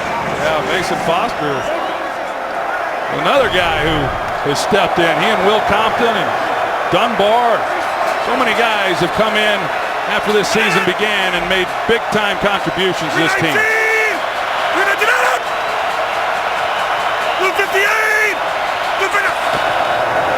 Second and 13. Open is Cobb, and he's got to catch in midfield with another first down. And that's how the third quarter will come to a close. A 16-yard completion from Rodgers to Cobb, and we've seen a smile on the face of Aaron Rodgers more today than we have in the last month. Well, that ball comes out on time, and something, as I've said, you just don't see a lot of on the deeper throws, intermediate throws, and man coverage, and they created separation, and he puts it right on him. Bashaud Breeland is down, so he gets attention. They don't have many corners left. So they pay attention to him on the field. The game clock will wind. The Green Bay Packers are sitting in midfield with a first down, a 6-point lead, and about to work with the win, which has been a factor in this game to this point.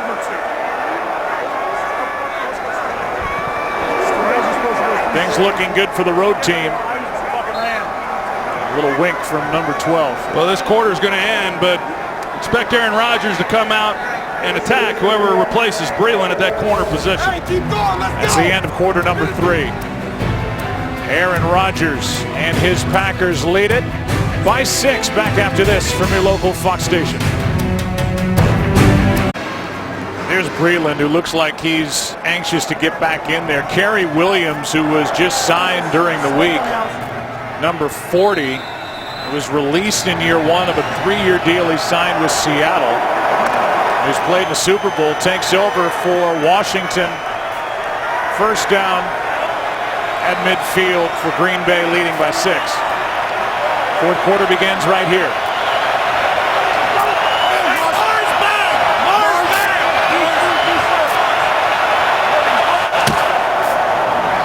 Here's Starks. A lot of room to run. And Starks has got a first down carry for the Pack. The holes that this offensive line is beginning to open up is really impressive. You're going to see what James Starks has to operate with when he gets the ball, and there's just nobody there. Run blocking, they're really doing a good job here in the second half. Pass protection since J.C. Treader gave up that sack safety has been excellent. J.C. Treader has settled in too. He's out at left tackle. They run away from that side, and Starks with another nice carry. On first down, Starks gets 7, knocked down by Goldson. You know, we've just seen really, I guess, some maturation, you could say, of this Packers offense as the season, or as the game has gone along. A lot of the same things we've seen for 2 months, and now this Packers team, ball's coming out on time, running the ball, there's holes, offensive line blocking them up. This is what we had seen for so many years. It's been missing. And Aaron Rodgers has got his swagger back. Triple.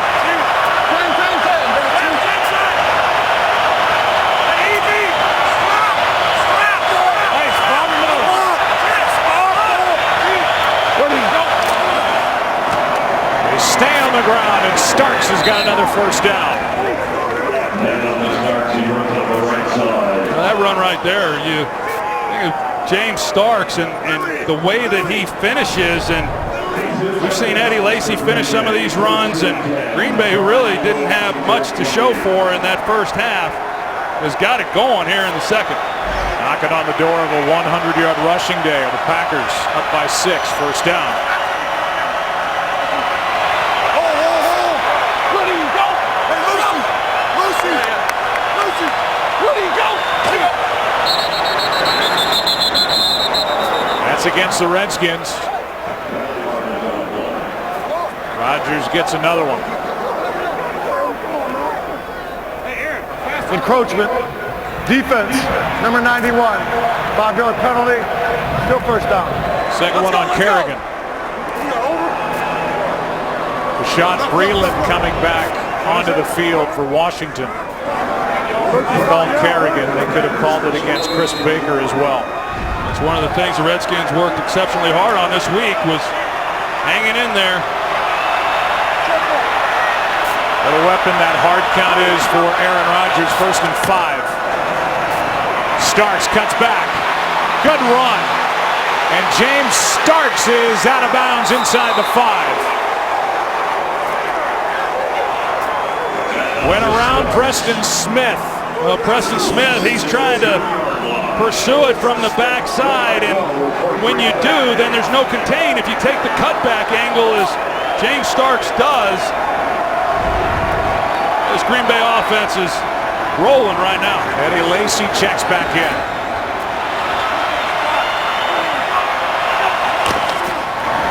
He gets it. Touchdown.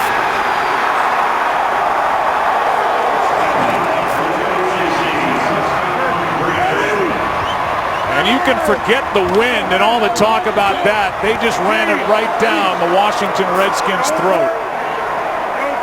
And a 2-point try coming here for the Green Bay Packers. 4 for 6 on 2-point tries this season.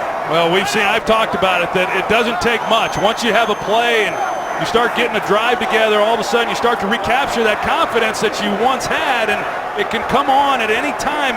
People have been waiting for it to happen for a while, and we've watched it occur here in the second half of this ball game. Throwing the football, protecting Aaron Rodgers, ball coming out, and then running the ball the way that you would expect with both Starks and Lacy. This to make it a 14-point game.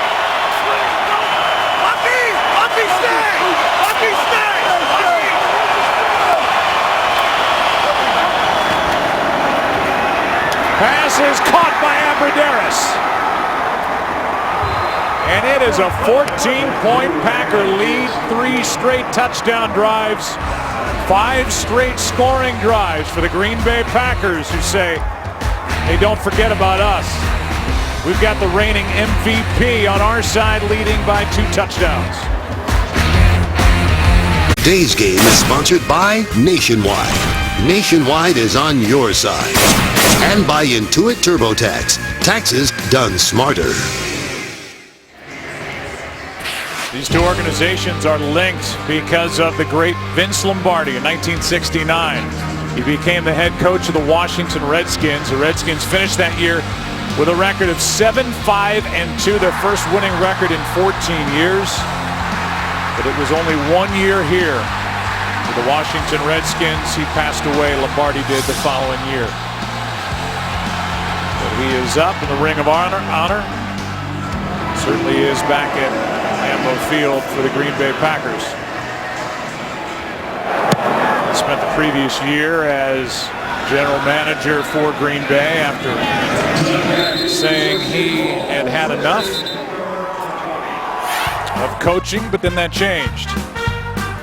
And what did he say upon being hired by the Washington Redskins? Gentlemen, it's not true that I can walk across the Potomac, not even when it's frozen. You know, when Vince Lombardi came here to Washington and he saw Sonny Jurgensen up close, he thought he was the best pure passer that he had ever seen, which says a lot. Said he reminded him a lot of Paul Hornung and his carefree personality. Of course, Sonny Jurgensen still doing the radio broadcast for the Redskins. From the 20 now, down by 14 points. They start with Morris. This defense for the Green Bay Packers really has played well, and you can almost go back to Deshaun Jackson not taking it in for that early touchdown. Clinton Dix forces him out. The Packers stand up defensively, don't let him in, and really made a statement. And offensively, Green Bay has taken over from that point. They really have, and this Packers defense has tightened up too, and they've hung in there. And it's an important drive right here for this Redskins offense, the way that Green Bay has been able to move the ball themselves. 4 men on the rush. Pass is caught by Thompson. And Chris Thompson knocked down a yard shy of the first down. In the previous possession, you know, we did see Kirk Cousins take some shots down the field, and that's something that this offense has been really good at this year, running the football, and they haven't run it great, but they stay committed to it enough to where you have to honor the play action passing, which allows some of these guys on the outside to create some matchup issues with Deshaun Jackson and Jordan Reed, Pierre Garçon, and they need to convert here and then get something going. On third down. First down, Morris. Nice run out across the 40. Clay Matthews came shooting through, but Morris ran away from him, a gain of 12. Yeah, just some good tough running here by Alfred Morris as he was able to find the hole and then hit it. And a guy who came in as a rookie and rushed for 1,600 yards or so, and a 1,000-yard rusher in each of his first 3 years, and a lot of carries to go along with it. He's taken a lot of punishment and shared the load more this year.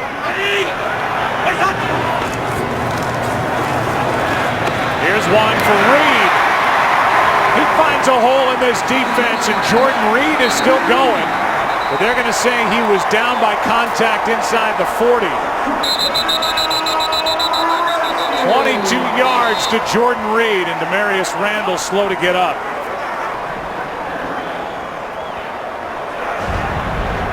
Well, Jordan Reed, he's in the slot, and he gets a free release up the seam versus a safety in the middle of the field. That's pretty easy pitch and catch between him and Kirk Cousins. You can see Reed comes down on the body of Demarius Randall. You can see why he got up, continued to run. He is knocked down, but they mark the ball back just outside the 37. Take another look at Jordan Reed. Watch the right calf. Down by contact, maybe. Doesn't matter. It's not a reviewable play as he rolled on the body of Randall. It went for a 22-yard completion, first down, Washington.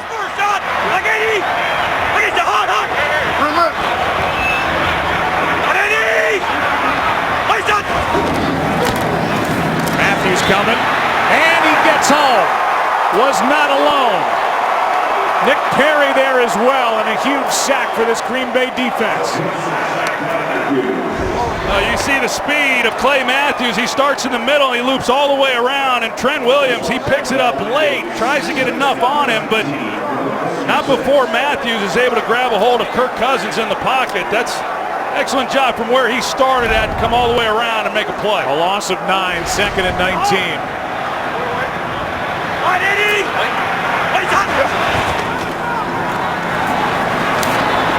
Here's one for Jackson. It's broken up. As two Packers came together, Demarius Randall and Morgan Burnett. Randall's slow to get up again, and that was an interception for either guy, and neither one of them comes away with it. Yeah, that was an ill-advised throw by Kirk Cousins. He's trying to move the safety, Morgan Burnett here, but he never moves on the play-action pump. I mean, he tries to get him to go to the center of the field to open up that throwing lane. He doesn't bite, and Kirk tries to fit it in there anyway. Should have been an easy interception for either one of those two. Randall now comes off the field. He and the other rookie corner, Quinn Rollins, have been banged up in this game. Now 3rd down and 19. Deshaun Jackson, 2 catches, 17 yards. And coasting for that touchdown early, didn't get it in. Not been a factor. They bring in Dimitri Goodson. He's down here across from Pierre Garçon. Low snap. Underneath, Reed can't make a one-handed catch. And now because of the distance on 4th and 19, the Redskins are going to have to punt it away. Yeah, and that's just not a very good throw by Kirk Cousins. I mean, I don't know that they pick up the first down if he gives them a better ball, but they're going to be in field goal range. He's got room to catch it and get up the field before anybody would have been there, so that was an opportunity to at least try to come away with 3 points. We'll be in a better position to go for it on 4th down. Pressure on that play by Mike Daniels. Good punt here by Way. As it checks up inside the 10. The Packers and Aaron Rodgers, who's been smiling today, back to work up 14. Game is sponsored by Visa Checkout, the easier way to pay online. Sign up now. 2016 NFL Pro Bowl around the corner. Hall of Famers Michael Irvin and Jerry Rice select the teams of the Pro Bowl draft on Wednesday, January 27th. You can watch the Pro Bowl live from Aloha Stadium on Sunday, January 31st. 5-time Pro Bowler Sonny Jurgensen, Hall of Famer as well. Went in 1983. Sonny Jurgensen watching, doing the radio. You can go to NFL.com/Pro Bowl to learn more. Up by 14, starting at their own 9. Off to Lacey. Swallowed up in the backfield. Knighton was in there.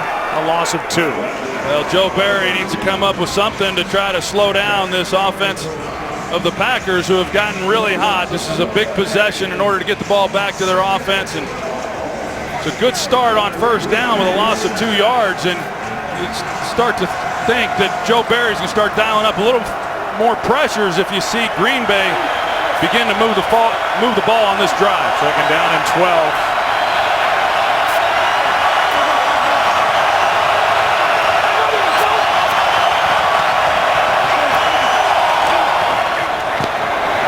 Near side, sideline. Jones out of his reach, flag thrown.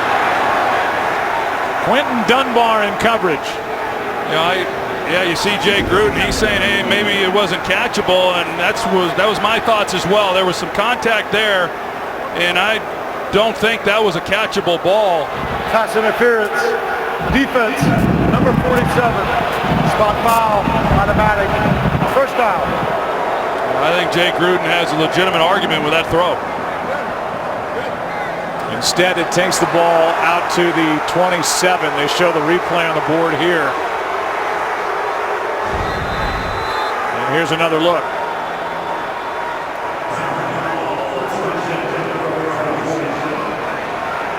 Mike Pereira, is that how you saw it? No, I see it as catchable because when he went up in the air, the ball almost hit his fingertips, even though it landed outside of the white. I think that makes it catchable. So the pass interference on Dunbar. First down, a carry by Lacey right side. Play made by Chris Baker. And then Lacey able to get a couple of yards as Baker brought Eddie down on his own body, and Eddie Lacey scooted ahead for 2. Packers, for the first time all season, playing in their 17th game, have scored now on 5 straight possessions. Starks and Lacey a big part of that. 2nd and 8.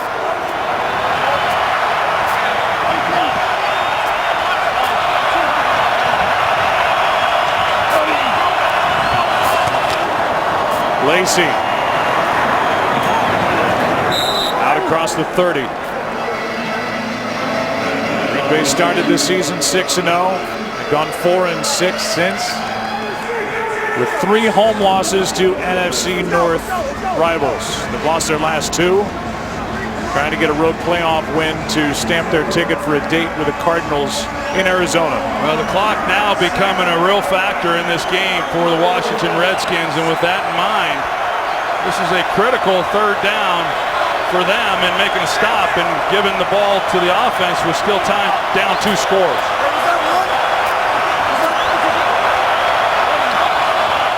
Third down and 6. Quick throw. Pass is caught. Abradaris, but he is short of a first down.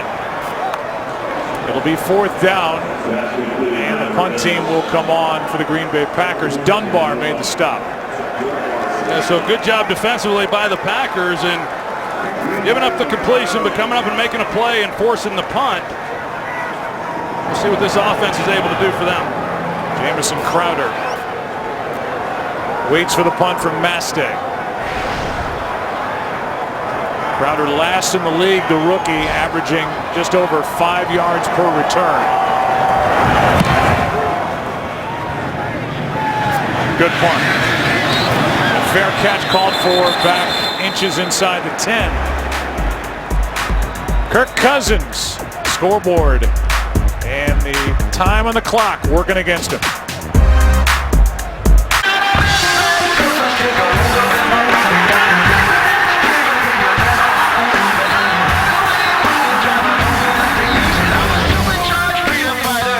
Wildcard weekend is coming to a close here with this one in Landover, Maryland. All 4 road teams have never won on the same weekend. It would happen here as a playoff first if the Green Bay Packers win. Chiefs, Steelers, Seahawks all have stamped their ticket to another week of football. Quick throw to Garcon on first down, out of bounds to stop the clock with 5:50 remaining in the game. Down by 14. Yeah, starting this possession off inside the 20-yard line. Not great field position. We'll see what they're able to do with it. But a guy who really hasn't gotten much action today is Deshaun Jackson, but the one guy who can definitely chew up a lot of yardage. 2nd and 5. Cousins. Pass caught by Thompson for a first down. In the hurry-up, it's something that Kirk Cousins studies, not just his own hurry-up offense, but 2-minute hurry-up offenses around the NFL every week. Bad snap. Cousins corrals it. Incomplete to stop the clock with 5:12 to go. Sean Jackson. He has been quiet here today, just 2 catches. Well, he's certainly going to draw a lot of attention because there's not many people on this field that can run with him, especially with Sam Shields not playing once again here this afternoon for the Packers, but they've been unable to create some of the big plays. And then, of course, that mistake there, which Jackson took ownership on, was a 4-point swing. 2nd down, Cousins. Incomplete again. That's Jordan Reed, and he was well covered. He's seen a lot of Micah Hyde here this afternoon and evening from the Green Bay defense. Yeah, Micah Hyde, who sees a lot of these tight ends, nothing quite like Jordan Reed. I know in watching him, he's as good as I've ever seen at the tight end position in terms of his route running ability. He's essentially a wide receiver. And when you look at the way he moves, And I'd put his route running skills up against any wide receiver in this league as well. He's a pretty talented guy, and he's got the numbers this year to show for it. Blitz. Washington picks it up. 3rd and 10. Pass is broken up. And a good play is made by the rookie Gunter as he knocked it away from Garcon. It's 4th down. Boy, Kirk Cousins has a chance, but Gunter, he plays it really well. Nice route by Garcon. The ball just slightly thrown behind. If Cousins leads him, this is a completion and a conversion.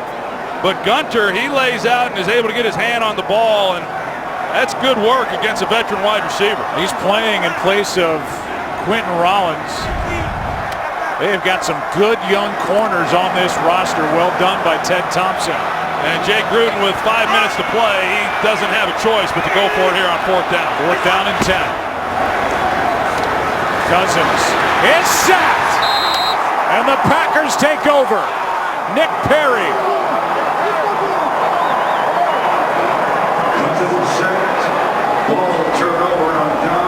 And Aaron Rodgers onto the field celebrating what has got to feel like a fantastic game for the road team. The Green Bay Packers really stepped up here today. Well, they sure did. And Nick Perry, he beats the Pro Bowl left tackle Trent Williams on a critical down here to end this drive on 4th down. He gets around the edge and makes the play on Kirk Cousins. Excellent work.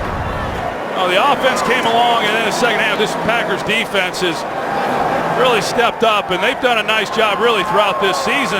A lot of weeks holding this team in games when the offense had been struggling. 4 sacks on Kirk Cousins in this one by the Green Bay Packers defense. 5-4. Don Capers should be beaming with how his defense has responded. Here's Starks. Tripped up by Goldson. And a timeout is taken by Green Bay.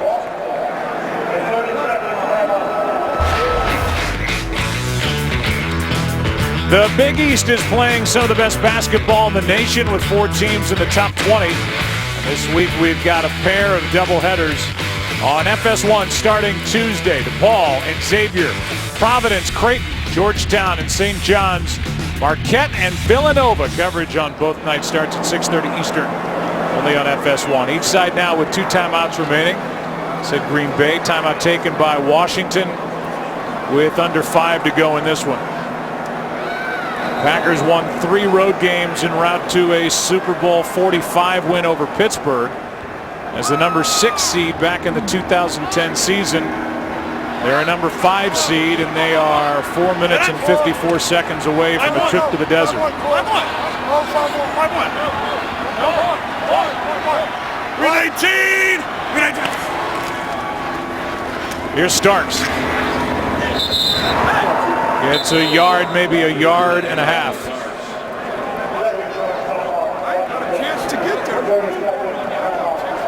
And with that, timeout taken by Washington. They are down to 1. It's a 14-point game. Welcome back inside the booth.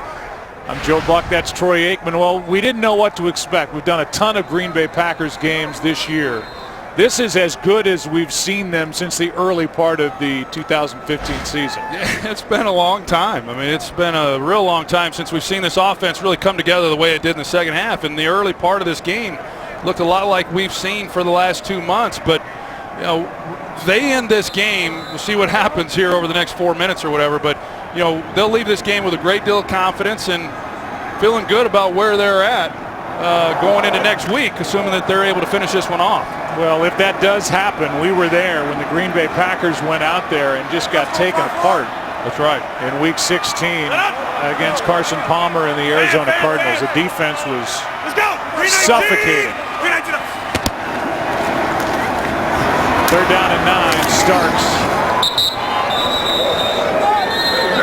Timeout taken by Washington, their final one. Yeah, with the Packers getting the ball and they're in field goal range, there's no way they're going to throw the football with a chance to go up 3 scores, and even 3rd and long, just hand it off and take this clock down as much as you can and force some timeouts from the Redskins. Aerial coverage provided by Nationwide, and down below they were so excited about the prospects for this Washington team. They won their last 4. Jay Gruden with a really good year. They've got a lot to be excited about here with Washington, with the playmakers. They've got their quarterback. They've got some young, dynamic players on defense. The arrow is pointed up for the Washington Redskins. 29-yard try here by Mason Crosby. 17-point game.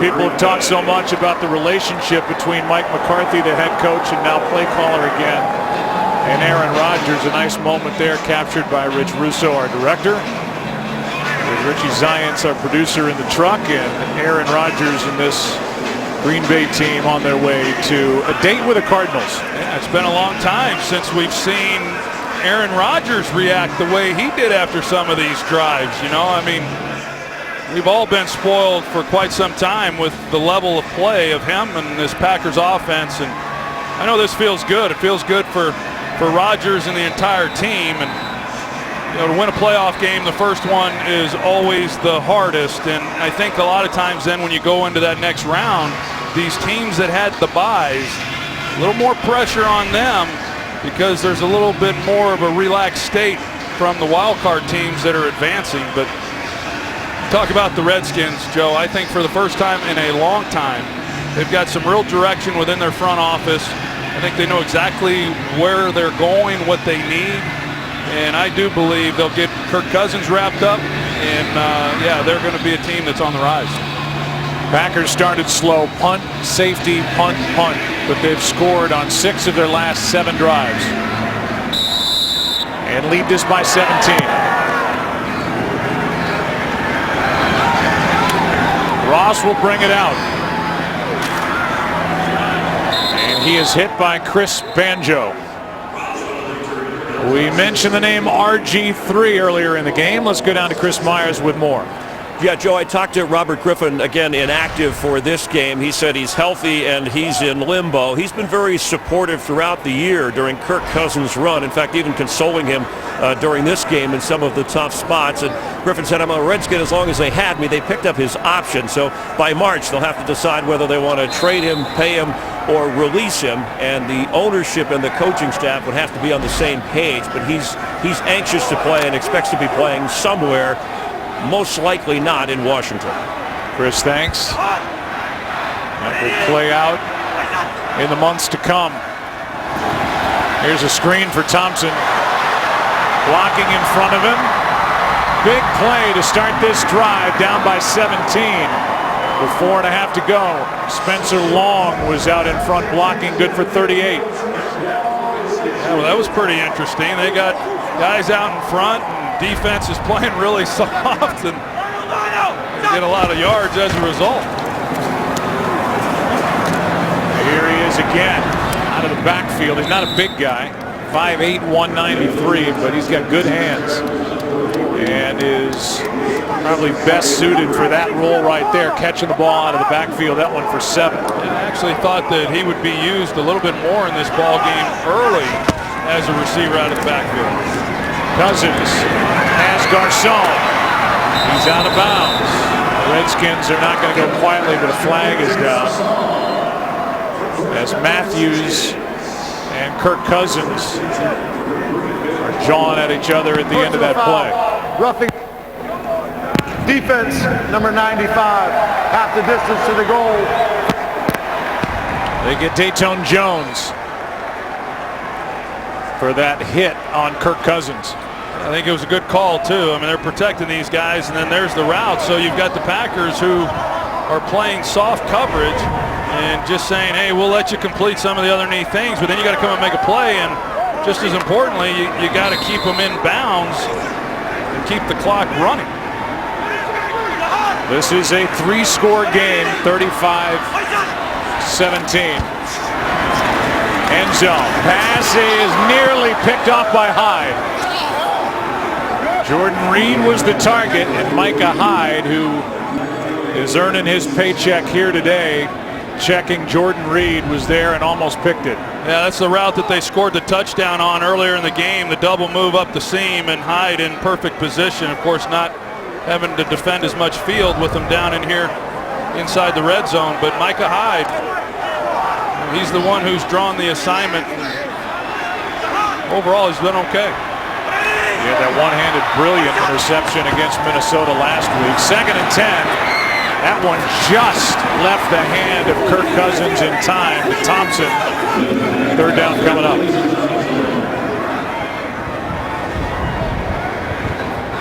Cousins, he takes a blow right at the very end of this play. Another good catch there by Chris Thompson. That's Nick Perry again. About a half step too late now. 3rd down and 4.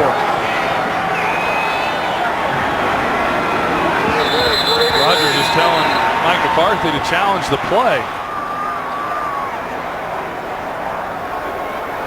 It certainly looked like it was Aaron Rodgers who came down and whispered into the ear of Mike McCarthy as he's going to challenge the catch.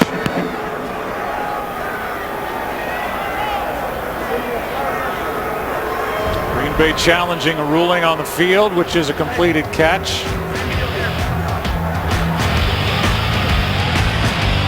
We'll get the call when we come back.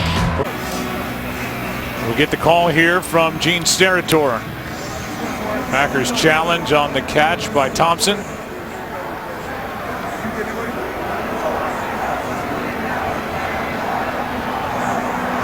One more look at it. After review, the ruling on the field is confirmed. There was a completed catch. Receiver had possession, both feet down. Green Bay will be charged with its 2nd timeout of the half and will have 1 timeout remaining.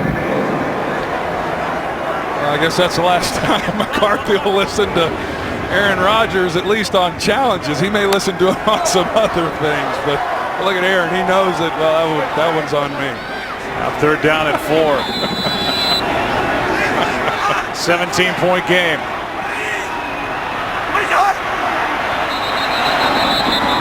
Jordan Reed took off. He's saying it was on the defense. False start. Offense number 86. 5-yard penalty. Still 3rd down. So that'll back Washington up 5 yards. 3rd down and 9. Here is Aaron Rodgers coming down to, we think, tell Mike McCarthy to challenge that catch by Thompson. It was almost simultaneous with McCarthy pulling the flag out of his pocket. Here's a pass caught by Reed, but he is tackled immediately.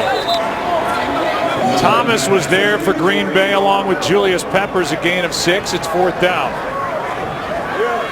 Well, enjoy being home next week. So you're saying Mike McCarthy and Aaron Rodgers were on the same page? I mean, things were looking so good there, too, here in the 2nd half between those two. Their relationship has been dissected every which way. 4th down and 3. Cousins got to get rid of it. And can't. Green Bay will take over. And it's Mike Neal who makes the play for the Packers defense.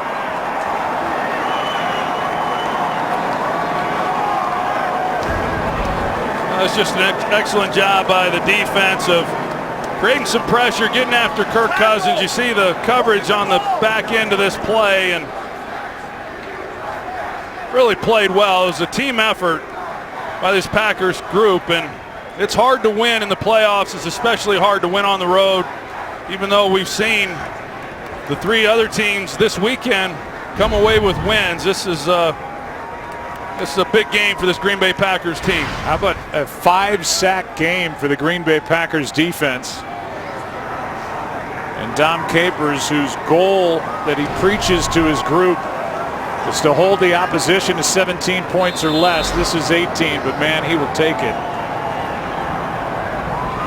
What a job by Green Bay. You know, when you talked to Mike McCarthy early and when this offense wasn't clicking, talked about inconsistencies, and it never seemed to be the same part of the offense. Well, it all came together here Green 18. from the second quarter on first down. Here's Lacey. Compton's in on the stop tonight. Coming up next on Fox, The Simpsons and Cooper Barrett's Guide to Surviving, Family Guy, and Border Town. Well, you talked about it a little bit ago, Joe, the rematch, if you will, from just a few weeks ago there in the desert. It was not pretty for this Green Bay Packer team, and that's about as good as the Cardinals have been all season long. That's about as good as it got for them. They were outstanding in every area of that ball game, and there's a look. 9 sacks, 8 of those were on Aaron Rodgers, and he took an absolute beating in that game. You wonder if left tackle David Bakhtiari will be healthy enough to come back and return for that one. It's a good topic to talk about when we come back. 2-minute warning here in Landover, Maryland. Some emotion from Aaron Rodgers. They're on their way to a divisional round game. There's first-year general manager Scott McCloughan, a real good football man who deserves a lot of the credit for building the foundation out with the 49ers when they kept going to the NFC Championship game, got to that Super Bowl, a loss under Jim Harbaugh to the Baltimore Ravens. Second down and 7 here, Lacey right side. And Lacey refusing to go down. How about that carry by Eddie Lacey? The ball came out. Washington saying that they got it, but Gene Steratore says it belongs to Green Bay. And that ball did come out. Let's go! Looks like Breland is there to recover, but they don't see it. It would be, if this goes for a replay, it would be called for from above. I've got to believe that, well, maybe not. I was going to say, I've got to believe they're going to review it. They are. Prior to the snap, the previous play is going to be reviewed. So they were able to buzz down. That ball was out, and it looked clearly like Breland got on top of it. Meanwhile, next week, the game will be out on Sunday, is Carolina hosting Seattle, week 6. Cam Newton throwing for 162 yards in the fourth quarter. Greg Olsen, the game-winning touchdown with 32 seconds left, as the foundation was being built for the Carolina Panthers with that undefeated season that lasted until week 16. It was a final of 27-23. Carolina game in Seattle, and here is another look at what we think will be a fumble. A turnover by Eddie Lacey. It would be the first turnover by the Packers in this game, as it's in the arms of Bashaud Breeland. Well, I can tell you, Mike McCarthy, as good as this game has been for the Packers, he's not happy about this. This was an opportunity to just run out the clock with this first down, and you saw the look when we showed him and just shaking his head that now the defense will have to go out, they got to play, and then they score, there's onside kicks and everything that goes along with that. But to go back to that Carolina team that you talk about, Joe, that game that you showed against Seattle when they won, that was the game that really, I think, legitimized them in everyone else's eyes. I think they already believed they were a pretty good team, but to do that against the defending NFC champions, I think it really gave them a great deal of confidence and gave everybody a look around the league as to what they were about. Mike McCarthy will see the numbers for this offense and be thrilled with the way his offensive line responded in this game. After review, the ruling on the field is changed to a fumble recovered by the Washington Redskins on the 32-yard line. It will be Washington's ball, 1st and 10 on the 32-yard line. Please reset the game clock to 1 minute, 51 seconds. Here are the numbers. The Green Bay Packers, 142 rush yards, 1 sack allowed, none over Aaron Rodgers' last 32 dropbacks. And with J.C. Treader out at left tackle, did this group step up on the road against a Washington defense that had really been pressuring the quarterback over the last month of the season. 17 sacks the last 4 games for the Redskins defensively, and Aaron Rodgers had been sacked 13 times in just the last 2. So incomplete from Cousins. Really a great job by that offensive line. And some goodbyes from RG3 to members of the field staff here in Landover. I know this year has not been easy for him. When you're the second overall pick and you have the rookie year that he had, and you're the guy and you're the Heisman Trophy winner and all that comes with that, and was regarded as the savior of this franchise, to then only be active for one game all year. Having said that, I think he handled it pretty well. Here's Jordan Reed, able to hop out of bounds with a first down. You think about Mike Shanahan in the front office here with the Washington Redskins when they traded all those first-round picks to St. Louis to have the right to draft RG3. They came right back in the 4th round and drafted Kirk Cousins, and that wasn't lost on Kirk Cousins. He knows that the Shanahans believed in him. Now Jake Gruden believes in him, the free agent to be. He'll make his money, but this is a dedicated young man to the craft of playing quarterback in the NFL. Here's a pass caught by Ross. Going backward and can only get to the 15. I think you bring up a good point, Joe, that what he had to say right from the very beginning of the meeting. I said, this has been quite a ride for you, to go in the 4th round after they'd already taken RG3 and all that's come with that over the last few years. He immediately talked about what Mike Shanahan and Kyle Shanahan meant to him while they were here in Washington. So he's very appreciative of the opportunity. 2nd and 8. Pass is batted into the air. 2 guys had a shot at it. Thomas and Burnett. Incomplete, 3rd and 8. Jordan Reed comes up with the first 100-yard receiving game in postseason history by the Redskins. So in team history, the only tight end to have a 100-plus yard receiving day is that man. Sky's the limit for Jordan Reed if he can stay healthy.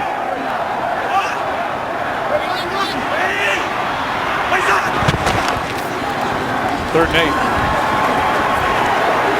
Into the waiting arms of Nick Perry goes Kirk Cousins. Daniels there as well. It's 4th down. It's our game next week on Fox. Coverage starts at 11 a.m. Eastern.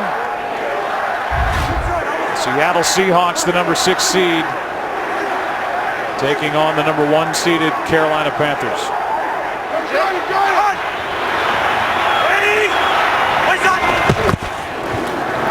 4th and 17. Long way to go for Thompson. He won't get there. This was a game Washington led 11-0. And the Green Bay Packers took over. First points of the game, a sack for a safety, Preston Smith, the rookie. Frustration early, but then Devontae Adams with 2 catches on that drive, including the touchdown. Kirk Cousins ran it in for a short-lived 1-point lead. And James Starks was there to answer for the Green Bay Packers. Eddie Lacy plowed it in as well, and the ground game took over in this second half behind a new-look offensive line for head coach Mike McCarthy. Yeah, Washington came out to start the second half and came away with a touchdown and took an 18-17 lead, and then after that it was all Green Bay Packers with 18 unanswered points. And this is going to be a good week for the Green Bay Packers. Finally kind of pulling it together and getting a chance to move on, and who knows, maybe this is like the magical year they had in 2010. Mike McCarthy has talked about how frustrated he's been having to talk about what was a 10-win season. Seeming discord between quarterback and head coach and play caller, but it all came together today. Redskins out, Green Bay Packers moving on with a convincing win. Back after this.